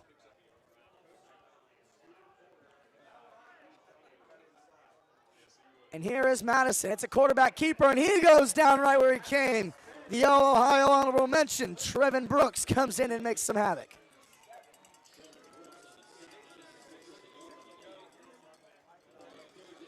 That is going to be his 12th tackle for loss of the season. An amazing job well done there by Brooks. And now it's going to be a 3rd down and 8 for Amanda Clearcreek. Just when you think that Amanda has all the momentum, here they are once again facing some adversity. This is nothing new for this team. I'm very intrigued to see what they do here. Here is Madison. It's a fake option. Madison doesn't have time. Here's the screen pass. Down goes Stye. Trevin Brooks has ice in his veins, ladies and gentlemen. Back-to-back TFLs. What a job done by this Trojans defense. Wow. And Hayden Dunn's going to have to punt this one away. What a stop there. Portsmouth defense put on a clinic. The Portsmouth defense just poured their heart out right there on that drive. Good old-fashioned 3-and-out in some hard-knock football by the Trojans. Back to receive the punt is Leland Skurlock, I believe. Excuse me, it's Cameron Williams. And a bad snap once again. Here is Dunn on the punt. And that one is going to go inside the 20, inside and around the 18-yard line. A very nice punt there by the man who's known for kicking field goals, but puts one in and inside the 20. Nice job. Yeah.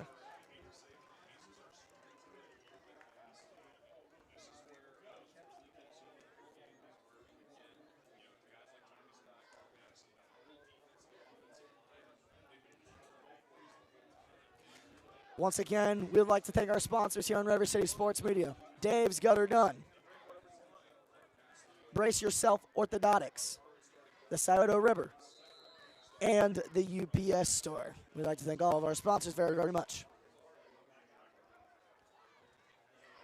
And here is a fake to the outside. Locklear is going to chuck it down the field and almost completed to Cameron Williams, but Locklear had that ball just a little bit too much in front of him.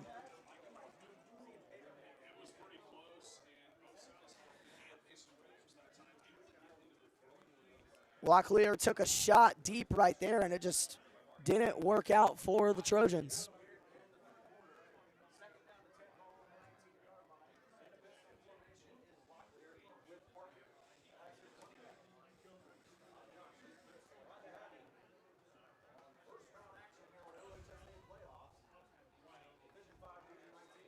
And now here is Jamarcus Parker on the option play, and the ball, oh my goodness. The ball almost came loose, but it is a helmet that goes down on the field. Looks like it was a helmet of an ace.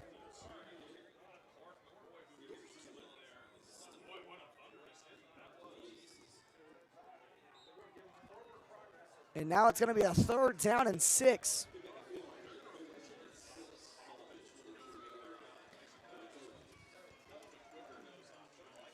And now, here for Locklear. A lot of pressure on this Portsmouth Trojans offense, trying to move the chains. 5 minutes left here in quarter number 3. Here is Locklear. Takes the snap, rolls out to his right. He's all by himself. Locklear completes it to Williams. 1st down, Trojans. Cameron Williams once again gets a strike delivered to him by Locklear. It's a 1st down, Portsmouth.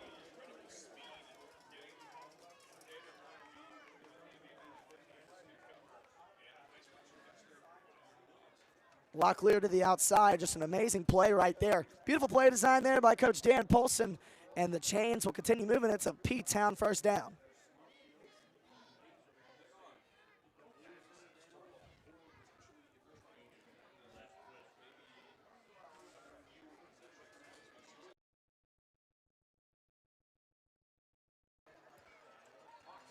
And now it looks like we got a timeout here,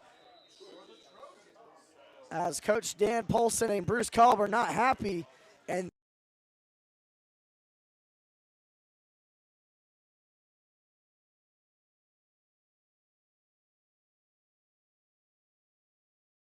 football here on River City Sports Media.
River City Sports Media welcomes you back to HSA High School football. I am Malachi Roselle. Has Locklear on the option play to the outside. Here's Pocious. Pocious gets it outside, and he'll be shoved out of bounds at around the 43-yard line. A nice play there by Locklear on the outside, catching him off track. Pocious getting some gains in the passing. As it'll be a close second in inches, if not second and 1 for the Trojans here.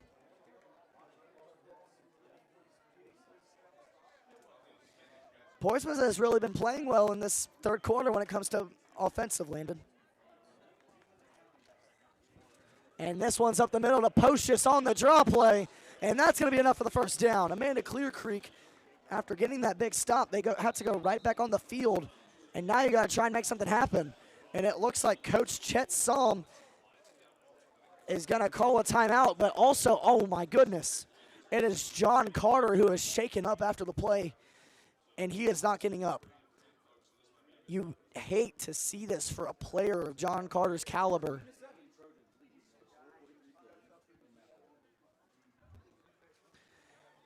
And while John Carter is down on the field and both teams take a break, we will as well. You are watching Ohio High School football here on River City Sports Media.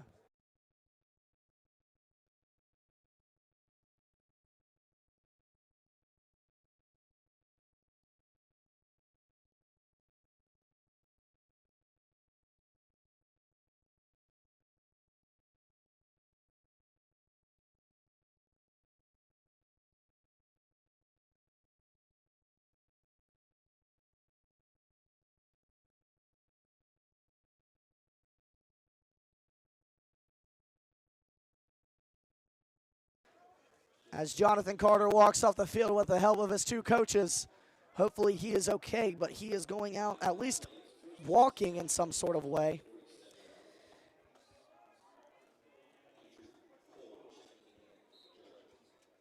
As he will be sat down and he'll be taken out of the ball game. Now we are back to football here in the Coliseum. It is first down and 10 at the Trojan Zone 47. We got a great ball game here in round number 1 of the Division 5 Region 19 playoffs. Here is Locklear. In motion is Williams. Getting set, and the flags come around. That's a false start on the Trojans, and they will go back. A rough turn of events right there for Portsmouth. Just when you think you got some momentum on offense, once again, playoff football can do some crazy things to you, Landon.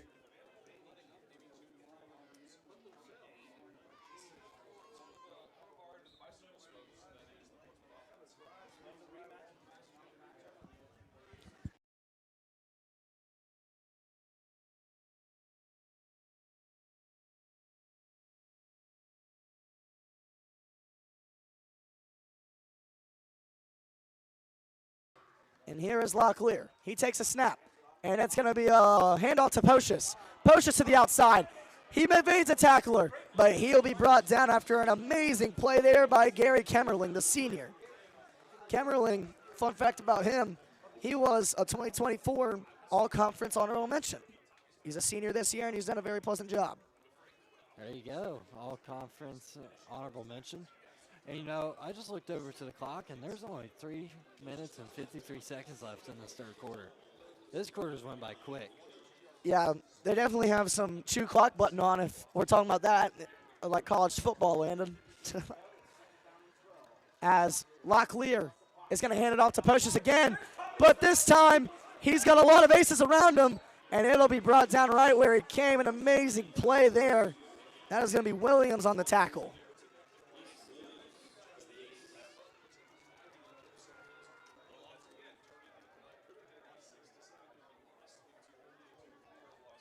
And now it's a third down and forever for the Trojans.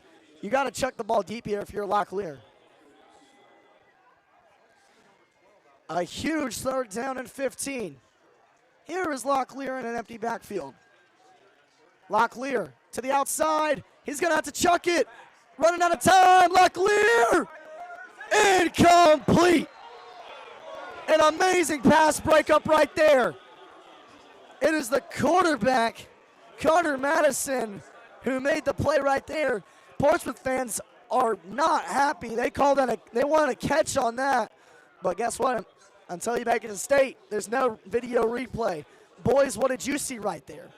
You know, he came behind the defender, the defender came behind him, but it was a poorly thrown ball. And, you know, this referee crew who's on this game tonight, Marcus Thompson, a great person, that's actually my uncle, and, you know, I can't disagree with any calls he throws out. So I'm going to have to say that's the right call. And a nice punt there by Jacob Roth, and that's going to pin him to around the 25-yard line. As Mr. Friday Night, Tommy Stye almost fumbled the football on the punt. But all of a sudden, Amanda Clearcreek once again has a chance to deliver here in quarter number 3. Do you think they can do that right here? Yeah, it's looking rough for the Amanda Clearcreek right now. You can definitely tell that their players are getting fatigued more that they go. Tommy Stye, one of them, he's playing so much this game. You know, it's just taking a wear on them. But if they can just get one through, maybe that can give them just like hope. Maybe they just need hope. Let's see if Amanda Clearcreek can continue what's been a very crazy season at that. In motion was Williams. Now it's on the handoff. It's to Stye once again. And he will be down after about a 2-yard gain. The Trojans doing very well trying to stop the All-Ohio running back. The Trojans in their last 10 games in the regular season, they've allowed 98.6 rushing yards per game and 148 passing yards through the air. But today it's been more of the rushing yards. Obviously, Amanda Clearcreek not going to throw the ball that much, but it's been an amazing job by this passing defense of the Trojans. As that is a toss to the outside to Stye. Stye's got wheels. Stye's got movement. Stye, the 40, inside to the 35. But oh my goodness, he fumbled the football. Oh my goodness, it's a battle for the football. And it is the Portsmouth Trojans football. I cannot believe what I'm seeing. Just when you think that Amanda Clearcreek had something going, the Trojans punched the ball out again. That is the 3rd turnover on the night.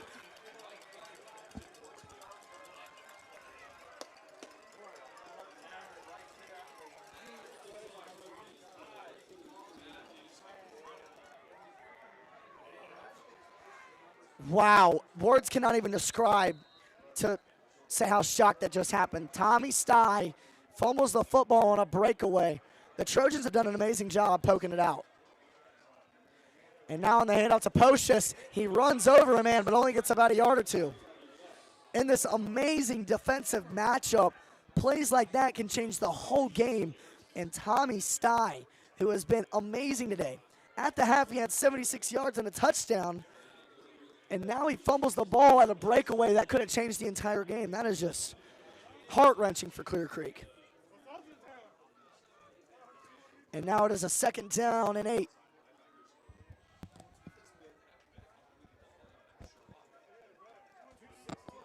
Here is Locklear. Takes a snap.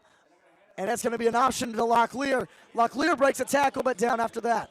And it is going to be an early 3rd down on this drive. And it is just, no, you have the ball. No, you have the ball. It's been like that. We've seen punt after punt after punt and turnover on downs. Yeah, it's just been very interesting. And a lot of fumbles. You know, it's just cold night, you know, hands are cold, hard to hold on to that ball. Feels like a rock, you know, and you can tell it's affecting these players. Yeah, that is the third. There's been 3 turnovers produced by the Trojans and 1 produced by Clearcreek. Here is Locklear, rolling to his right. He's got time, and he's got the first. Locklear's still going, runs over a man down at the 45. The senior quarterback improvising and using his feet. First down for the Trojans. An amazing job right there by Locklear. Going to the outside. You already know what he's going to do and exactly how to do it. Uses his legs, goes to the 2nd level, gets the first down, and you are now in first down range and now in Clearcreek territory. Here is Locklear once again. Locklear takes a snap. It's a QB keeper, and Locklear gets a couple yards, if that.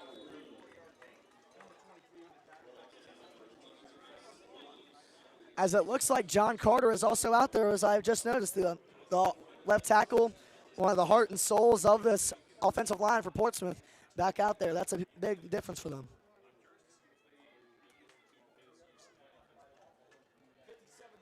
Yeah, you know, Big John Carter is absolutely one of the heart and soul pieces for this Portsmouth team. Starter since day one, and he's done his job every day. And now here's Locklear on a 2nd and 6. Gives it off to Pocius, and he is down right where he came. And now time running down here in quarter number 3. I don't think there's going to be a play that gets off here. Let's see if the Trojans try and pull off some magic here with about 25 seconds left in the third quarter. Here on 3rd down and 5. They're wanting them to make a play here. 15 seconds. Never mind, looks like they're going to take them off the field. And your score at the end of 3, it is the same as it was at halftime. It is the Portsmouth Trojans who lead it here in the Coliseum, 13-7 over the Amanda Clearcreek Aces. The Trojans looking to win their 5th playoff game in a row in the first round. It's been it would be 5 straight years of playoff winning for Bruce Kolb. Since being hired in 2018, head coach Bruce Kolb has only missed the playoffs 1 time in his career. He has a 4-2 record in the playoffs as a coach on the big stage, and he also runs the weightlifting program here.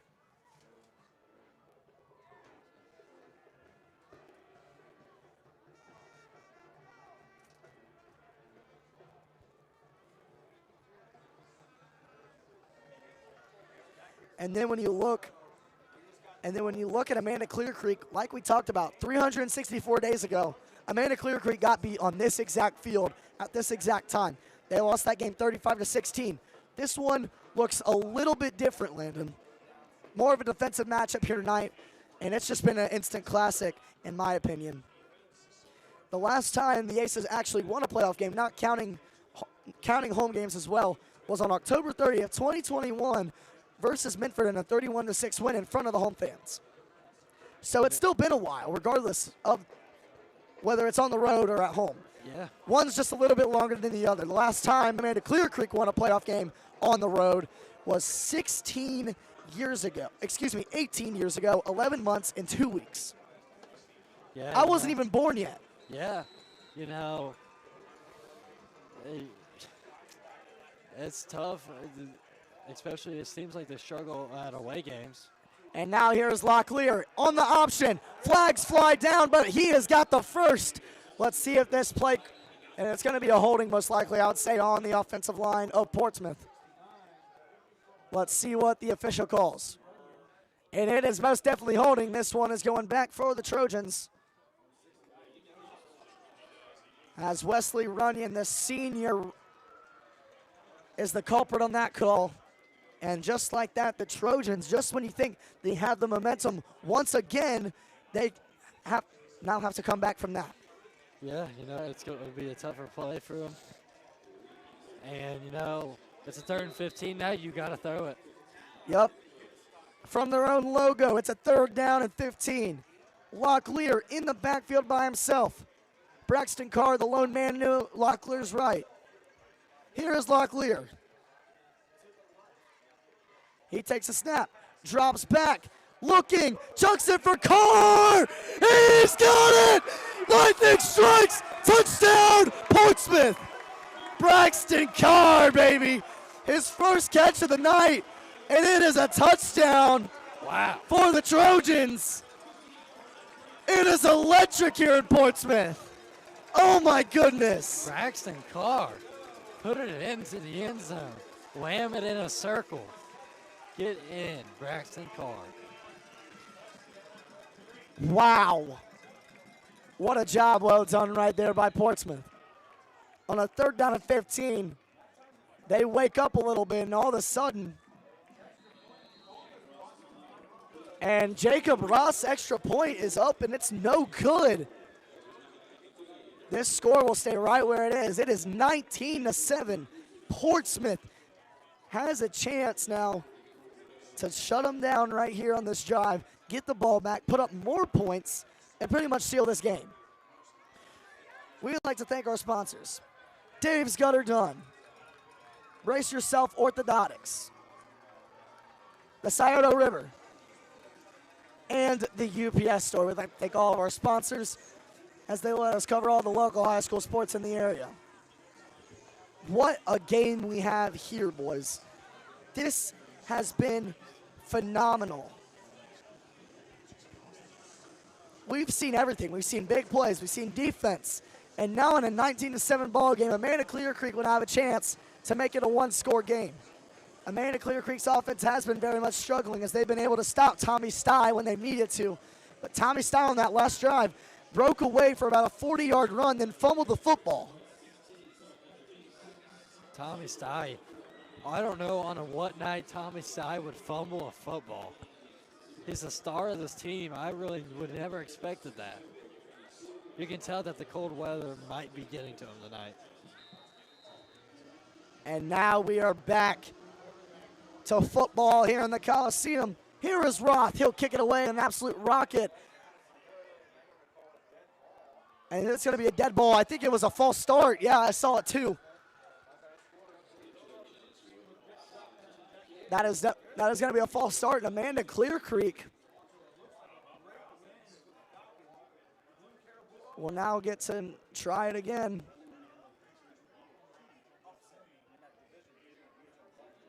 As Roth will now have to kick it away from the 45-yard line instead of the 40.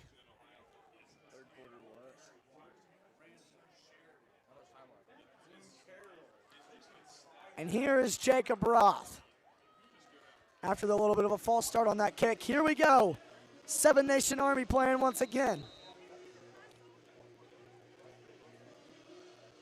Ross going to kick it up and away, and here we go.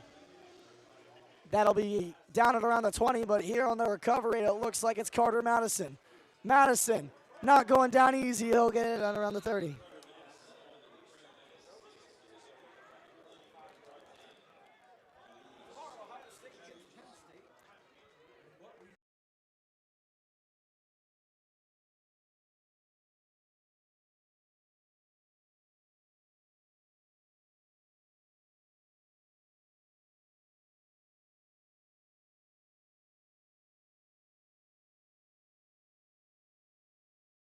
As Amanda Clearcreek trots back out. Let's see what happens here. You got 11 minutes and 36 seconds. You got to put your fours up. It's the fourth quarter. You got to make something happen here if you're Clearcreek.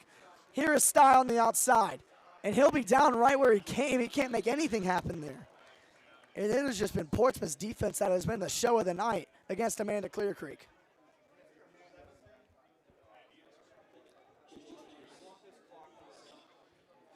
As time is going to keep chopping down here. You only got 11 minutes left here to make a comeback, and you got to score 12 points to just tie up this football game, Landon. Yeah, you do. You got to score quick. I'm very surprised that Clearcreek is not taking a shot on anybody.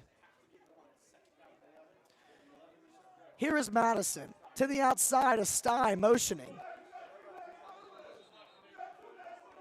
And that is going to be a timeout called by Amanda Clearcreek as two men were in motion, and that is not allowed. One's going to go after the other. Yeah. And now it'll be a timeout called by Chet Salm, and that is their first timeout used of this second half. And as both teams take a break, we will as well. You are watching Ohio High School football here on River City Sports Media.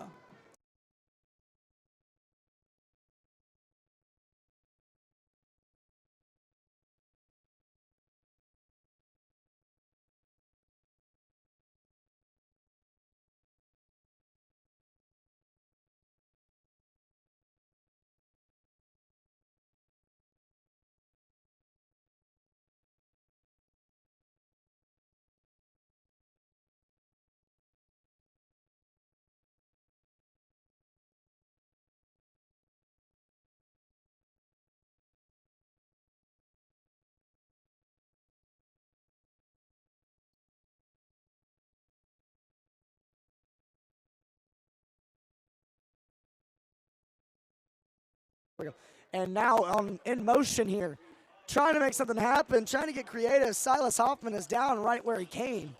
And just like that, it's a third down and forever for Clearcreek.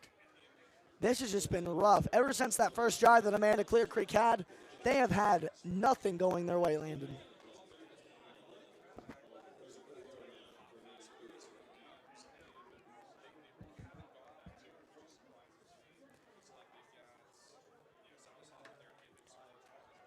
Stye and Madison in the backfield with each other. Madison takes a snap, rolls out to his right, chucks it, finds a man, but he'll be brought down. A nice catch right there. Looks like it was Cole Castley on the catch. And now it is a 4th down. You got to go for it here. You got to get this here. If Amanda Clearcreek does not get this here, this game might be in jeopardy. This might be the ball game. You are exactly right. In a year that has been so rough for Amanda Clearcreek, they're without technically 8 starters on both sides of the ball. Only 6 people inactive, but all very key people on this team.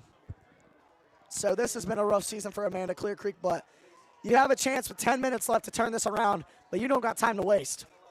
Here, it's to Carter Madison, and down he goes. Portsmouth stops him on 4th down. And you got a feeling if you're the Trojans, that might have been the dagger.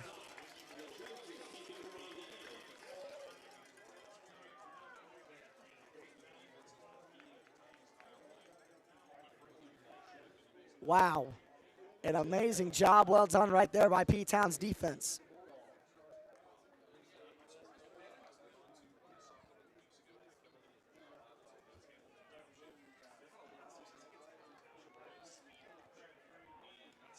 And now Marquez Locklear. And this Trojan offense will trot out once again. Here it is to Brooks. Looks like they're going to run the power football now. And Shamarcus Parker will get the football. And he'll be downed after about a 3-yard gain, but the ball comes loose.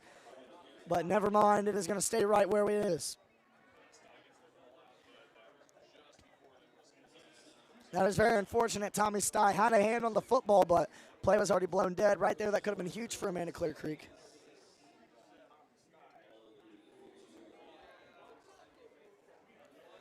Now it's a 2nd down and 6. The Trojans wasting all the time in the world.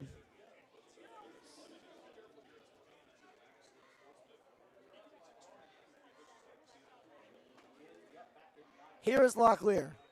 It's going to be a handoff to Brooks, and he ain't going nowhere. That's about a 1-yard gain. If not, then it's going to be nothing.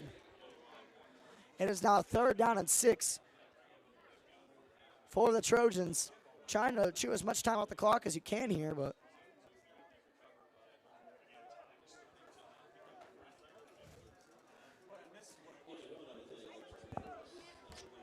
and we got an update from Coldgrove. The OVC champions hosting their first playoff game in a long time. They are down 36-22 to the Morgan Raiders. What an upset. And we also got an update from Pedro. It is the Rock Hill Redmen that are over. It is the Rock Hill Redmen that are over the Dayton Christian Warriors and up by 16 as Tamarcus Parker takes it to the outside. Parker's got a blocker. Parker to the end zone. He is gone. But they're going to call him down right where around the 19-yard line. But as I was saying for the updates on these games, what a shocker in Lucasville. It is the Zane Trace Pioneers leading it 48-0. And also we got a 4th quarter update from Portsmouth West and Summit Country Day. In Cincinnati, it is the Portsmouth West Senators who lead it 23-6 in quarter number 4. And we are all knotted up in a matchup in small town football. It is the South Galley Rebels and the Trimble Tomcats that are tied at 22.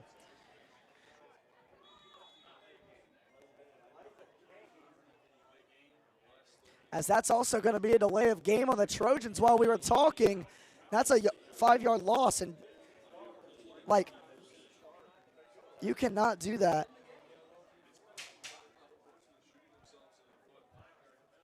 Portsmouth's had a very hard time trying not to hurt themselves in this one. And now here is Locklear. He'll give it over to Parker. Parker trying to make something happen. And he will be down right where he came as he will just keep getting driven back.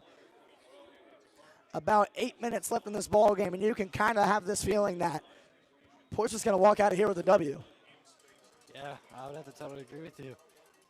The Portsmouth fans can feel it with 8 minutes left in this game.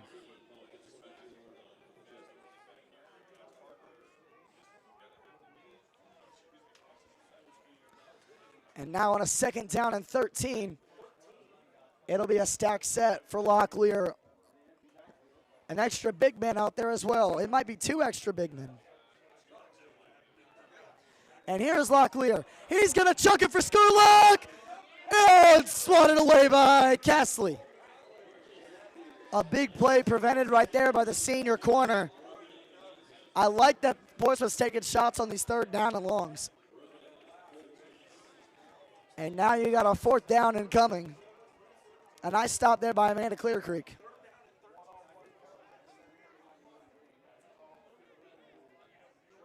Excuse me, it is now 3rd down and 13.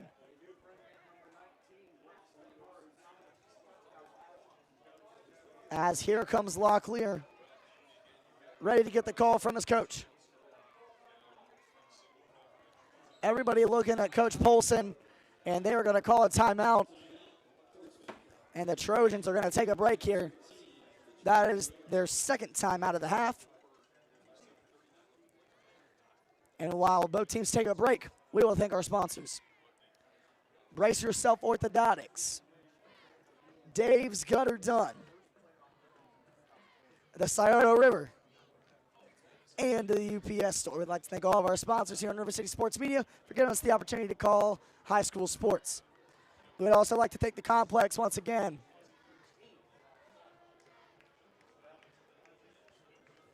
But back to this ball game, Landon. You can just have the feeling that if Portsmouth especially gets this 1st down and they just put some points on the board, it's got to be ball game. Yeah, I would have to agree with you. 1st down right here gives them opportunity just to run a couple plays, take as much time as the clock as they can, and get out of here with the W.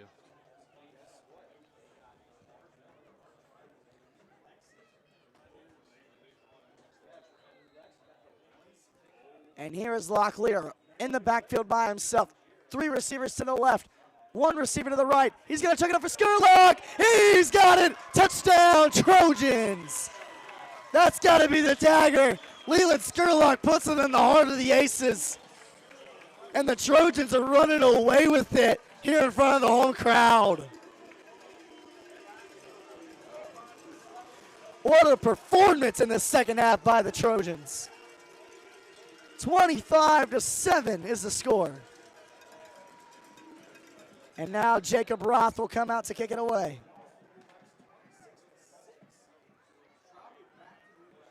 Roth's kick is up and it is blocked.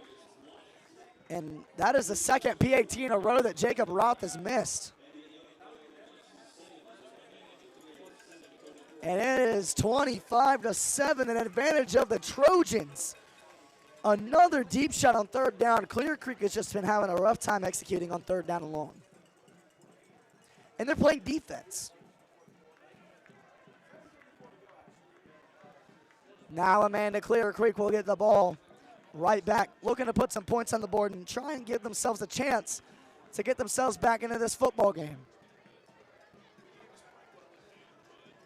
As it's been a messy one here in the Coliseum. But the Aces are not ready to go home yet. They didn't drive 2 hours here just for nothing as the 12 seed. We'll see what we got going on next.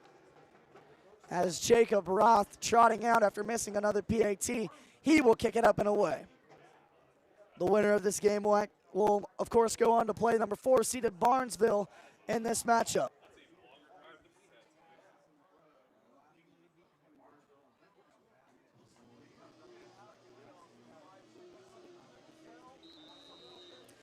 Here is Roth as the Trojans are 7 minutes away from moving on to round number 2. Now it will be caught by Madison, trying to make something happen. And he'll be brought down by D. Parker inside the 25. As he is absolutely dancing. This Portsmouth team took that loss last week very personal. I know it showed up as a win in the stat sheet after the stuff with Ironton went down. But if you watched that game, you knew Portsmouth lost that game by, it was about 48-20. But they took that game personal. And as they came out here, and they put up 25 points, but their defense looks amazing. If their defense plays like this next week, Barnesville, watch out. I very much agree. If you have Marquez Locklear throwing the ball like he is today, he has done a fantastic job. Here is Madison. He's going to have to chuck it. Upfield, and that one is caught by Williams. First down for the Aces. That's the first time I've said first down Aces in a while. And the Aces are going to have to do something in the hurry up.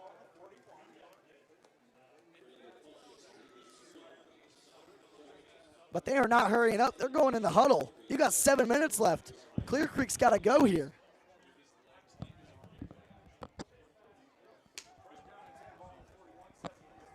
Here is Madison. Tossing it to the outside over to Sty.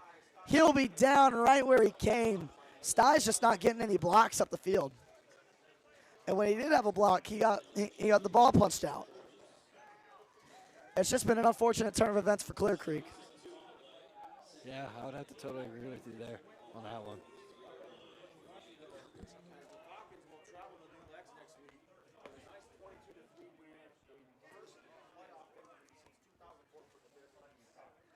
Now here is Madison. And it's going to be a play action. Madison chucks it deep, and it is deflected, but we got pass interference called.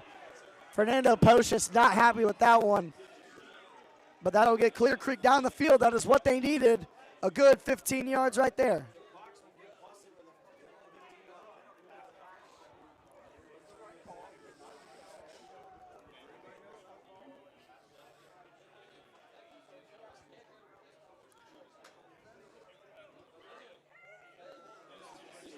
As after the 15-yard gain without even having to throw the football for a completion, the Aces will advance to the 42-yard line of the Trojans.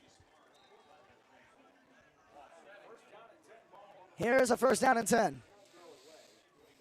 It's a pitch to the outside over to Sty, and he'll be brought down right where he came. This rush defense of the Trojans has been amazing today.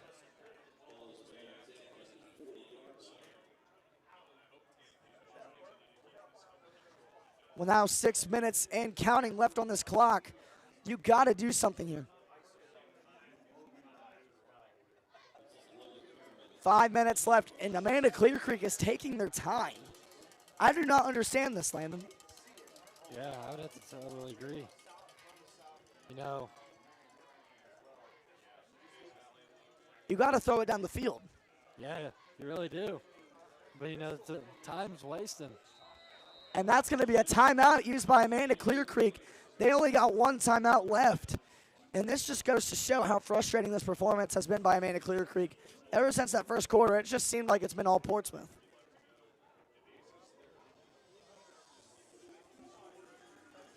Once again, we'd like to thank our sponsors. The Complex down in West Portsmouth, Ohio.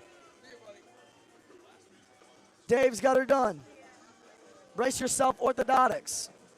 The Scioto River, and the UPS store. We'd like to thank all of our sponsors once again here on a very nice October night. It's actually Halloween night here in the Coliseum. The environment's good. The Trojan fans are happy. It is electric on the home side of the field.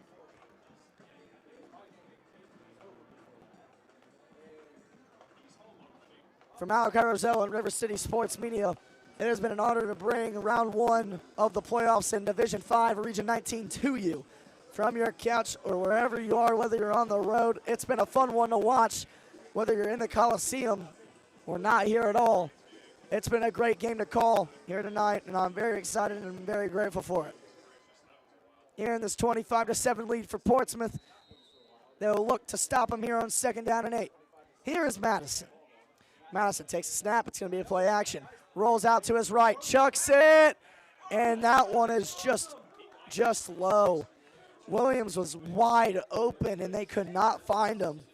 You know, for a very run-heavy offense, it's just as simple as that. You cannot let them get down. If you're down and you're in a run type of offense, you can just not let that happen. That's just not how it goes.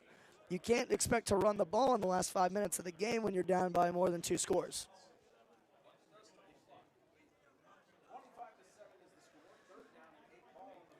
Five minutes left in this ball game here, and it's a 3rd down and 8 for Clear Creek. Rolling to his right, it's Madison. Madison chucks it, And that one looks like it's going to be cut by Taylor Falter. And it's going to be a 4th down and short. And it looks like they're going to call it a 1st down. They'll move the chains. And Clearcreek has got it back on their own advantage. As the chains keep on moving, here's Clearcreek in the hurry up for the first time tonight. Madison chucks it deep. And it's going to be caught by Stye, but it's just outside. Nowhere for him to even put his feet in. It's 2nd down and 10.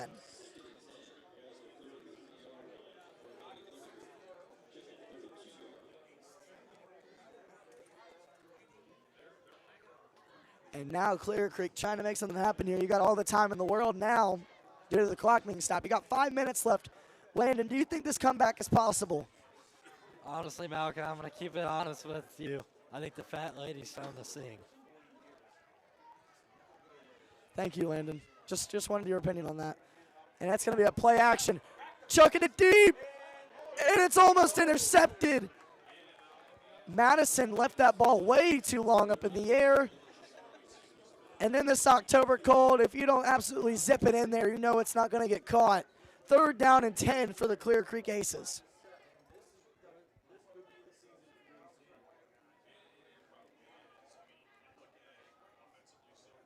And now it's going to be a 3rd down and long for Amanda Clearcreek. You have to score on these next couple plays. It's got to be a splash play here. Here is, and it's going to be a toss over to Stye. And Stye is broken free. And Stye trying to make Johnson miss. He is in. Touchdown, Aces. Tommy Stye. If that is the last touchdown of his career, what a season he has had. Tommy Stye leaving it out all out in the field tonight. He has both of Amanda Clearcreek's touchdowns here tonight. Mr. Friday Night showing why he's named exactly so.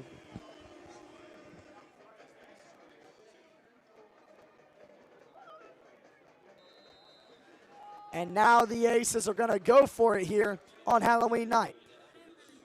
This 2-point conversion will make it a 10-point ball game with 4 minutes left. Here it is. It's Madison. Up the middle to Stye. I don't think he's got it.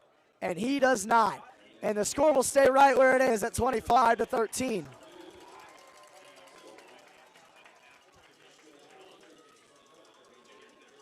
Tommy Stye there, finally getting to the end zone. First time today. 2nd time today. Correction on my part. But, you know, he was been quiet the second half. Started off with the fumble, you know. And he was Malachi's player to watch, my player to watch, everyone's player to watch. Especially because of the talent he brings to the field. And he finally gets another one today. He's putting this Amanda Clearcreek team on his back and trying to will him back.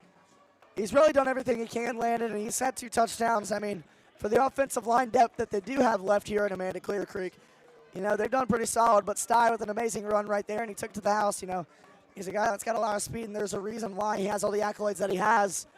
And it just sucks that in the last 5 minutes of the game, he gets that touchdown right there, and it kind of just wonders if maybe you attack a little bit harder earlier in the game, then this could be a different result.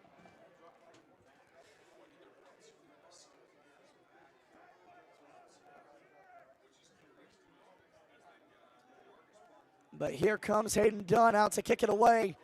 But most likely you're going to see an onside kick. I would say so, right? And Hayden Dunn declares for the onside kick. He accidentally went to the 45-yard line. He's got to be at the 40. Dunn is declaring to kick the onside. We've seen crazier things happen, Landon. Yeah, we really have. If Amanda Clearcreek gets this onside kick, then they obviously still have a chance, but we'll see what happens.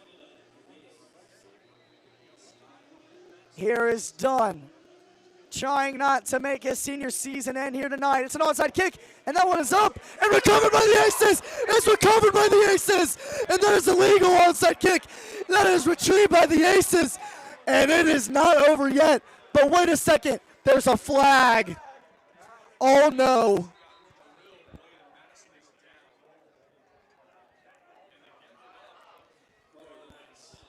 And it's going to be a late hit right there, but it's Carter Madison This Amanda offense is not going away just yet, and I love it. An amazing onside kick.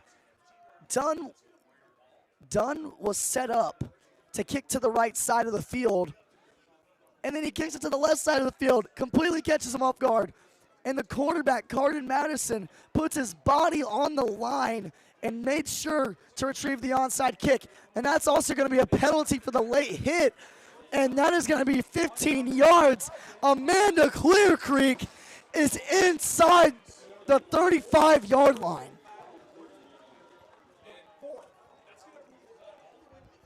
And just when you thought it was over, Amanda Clearcreek has a chance to put another touchdown on the board. Don't go away just yet. This game's not over. It's a pitch to the outside to Sty.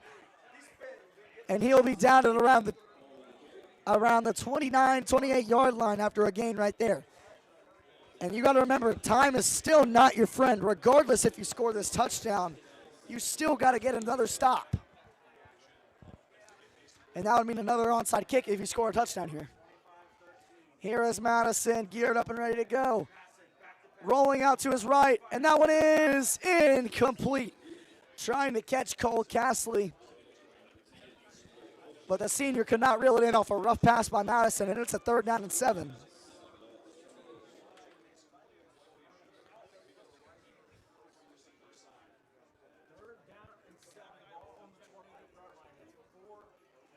We got an update from Notre Dame. In that game, it is 29-34. It is not over. Don't call it a comeback just yet, but here is Madison on the play action. He's running out of time. Madison runs up the field, and he's going to be just shy of the 1st down marker. It'll be a 4th down and about 1 or 2. And time still winding down here as Charles Fletcher is down right there, and it looks like they're going to call an injury timeout for him. And it looks like we are getting a timeout from the officials to come out here and measure the ball. The chain gang is out here for the 5th time today. Chain gang. All right, what do you think, Landon? They're getting their money's worth. What do you think's going on right here? Do you think it's a first? Nah, it's short. Then the ball, let's see what's going on here. The ball is just short. Landon Schultz called it. And out trots Amanda Clearcreek's offense once again.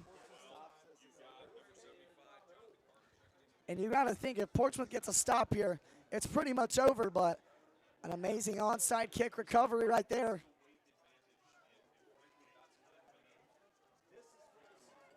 And this is it right here.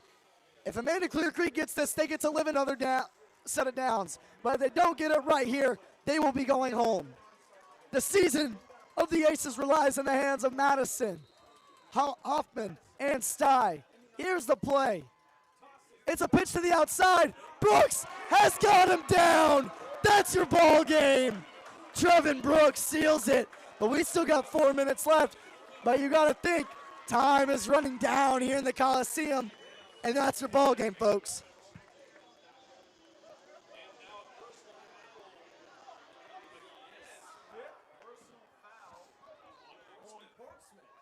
But wait, that is another personal foul. What in the world is going on?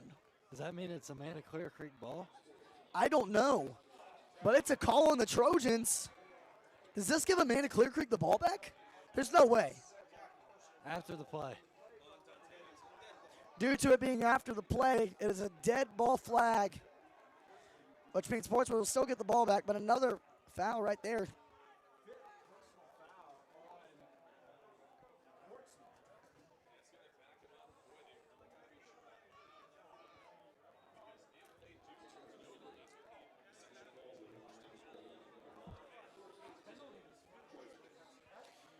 Malka, what did you think there about that stop by Trevin Brooks? You know, Trevin Brooks just came to the outside. No one was blocking him. I don't know how you let that happen. The best player on the field doesn't get blocked, and he made an amazing play right there. first down and 10 from inside P-Town's 20. Here is Locklear. Hands off up the middle to Pocious. And he's not going to get any yard right there, but they're still shoving. He'll get about 1 or 2 yards on the carry.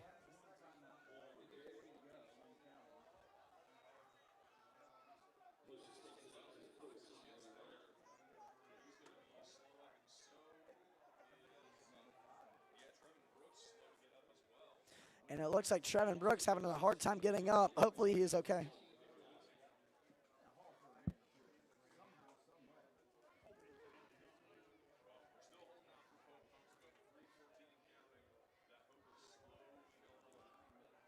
And now here on a 2nd down and 8. This one up the middle to Pocious. Pocious goes to the outside. And he's going to break free. Oh my goodness! Lightning strikes! Pocious is gone! Is this the dagger? Yes, it is! Touchdown, Trojans! Wow. Fernando Pocious puts it in. And it's electric inside the Coliseum. You can say night-night to the Aces.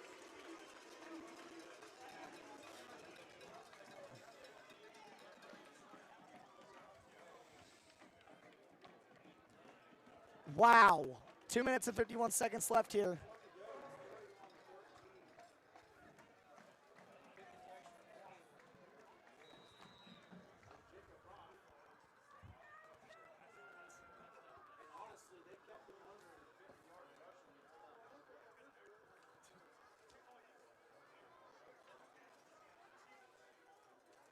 And now here's the extra point by Roth. He'll make this one. It's up and good. And it is now 32-13. And this is kind of looking like a repeat of last year's loss from Amanda Clearcreek. Portsmouth putting it on Amanda Clearcreek at the end of this game. Whenever people thought Amanda Clearcreek maybe had a chance, Fernando Pocious says no. As this, it's the exact same loss ratio as last year. They lost by 19 points last year. They're losing by 19 points right now. Can the Aces make something happen here with 3 minutes left on the clock?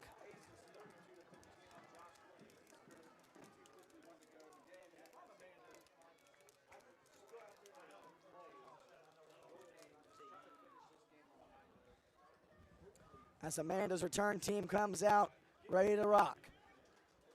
Portsmouth's got this game in the bag. They just need to finish these last 3 minutes.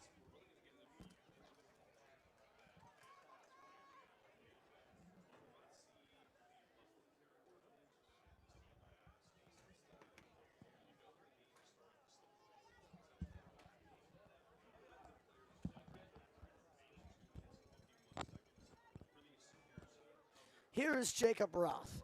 He's amped up and ready to go. Just about under 3 minutes left in this one. Sty and Madison are back to return.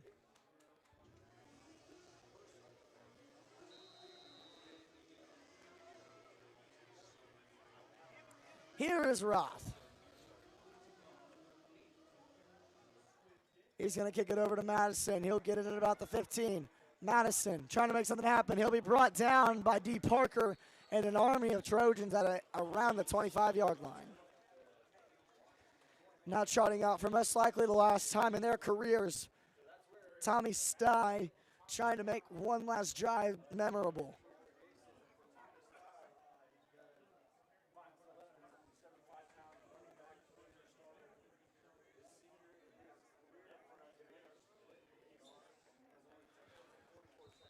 Let's see what Amanda Clearcreek has up their sleeves with 2 minutes and 44 seconds left in this one.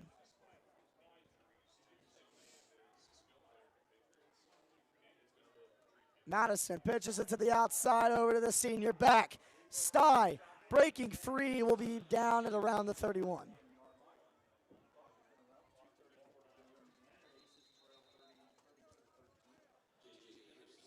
And that's going to be a timeout called by Amanda Clearcreek. That is their last timeout.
We welcome you back here to the Coliseum. 2 minutes and 30 seconds left to play.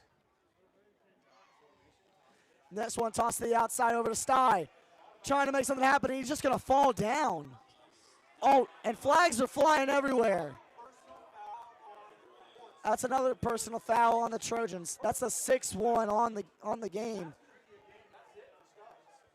And Zyrell Stubbs is going to be ejected from the game. What in the world is going on?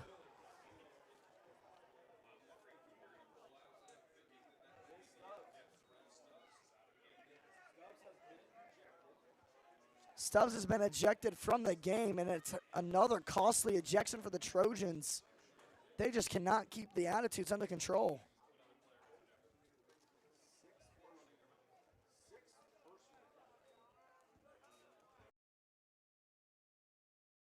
Another personal foul. I mean, this Trojans team, penalties just keep on costing them. If they keep doing this, I don't know if they have a chance versus Bardesville. Here is Madison. Looking, gets through the tackle of Cole, and he'll get just short of the first down, but Clearcreek's going to shove him forward. He's got the first down. Time still ticking.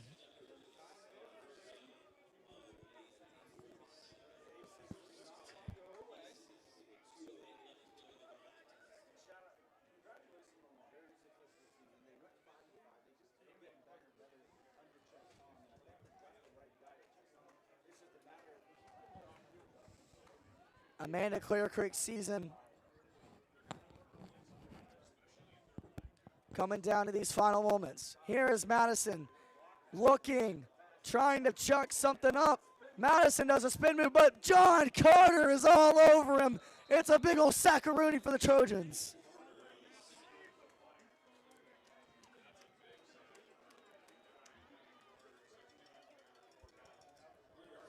The Trojans just making everything happen on both sides of the ball as John Carter comes in and just seals this one up with about a minute left.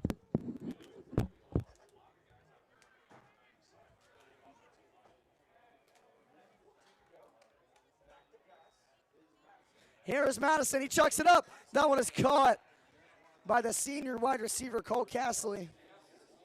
We got an update from Portsmouth West. It is the Senators that lead at 30, that have won 30-6 over to Summit Country Day. The Senators will be moving on in the playoffs.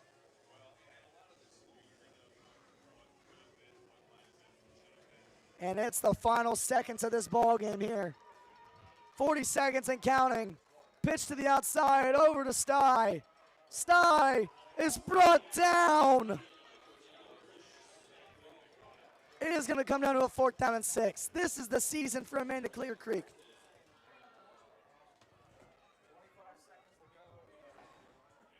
And they're going to try and win one final play. This is it. This is Amanda Clearcreek's season. Portsmouth is going to move on, and they are going to be 7-4 on the season. This is the season. This is it. Madison chucking it deep. And it is incomplete. And that's your ball game. The Portsmouth Trojans are moving on in the playoffs. But oh my goodness. And a very sour ending to this game. It is Caleb Johnson, the senior defensive back, who is down after trying to make that play, and he is grabbing his lower leg. Oh no. Just when you want to be happy that they won the game, a rough ending to this ball game for the Trojans, as it looks like the senior corner is back up and moving. Looks like there's 0.4 seconds left on the clock, so I guess Locklear is going to have to move it and kneel it down.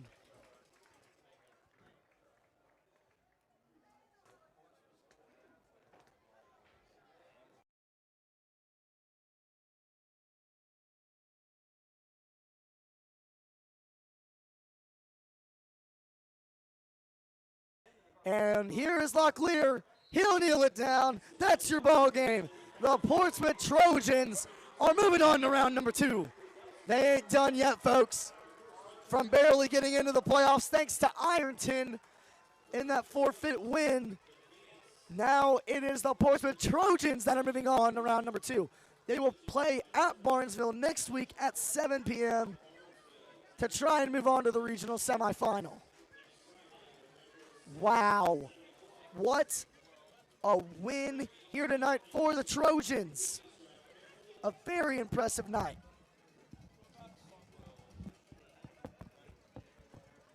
The Trojans came out of the half and found lightning in a bottle. It was 13-7 at the break. And then all of a sudden, the Trojans just broke it out of nowhere and scored 19 points in the second half. A very impressive job right there. As for the Aces, their season comes to an end.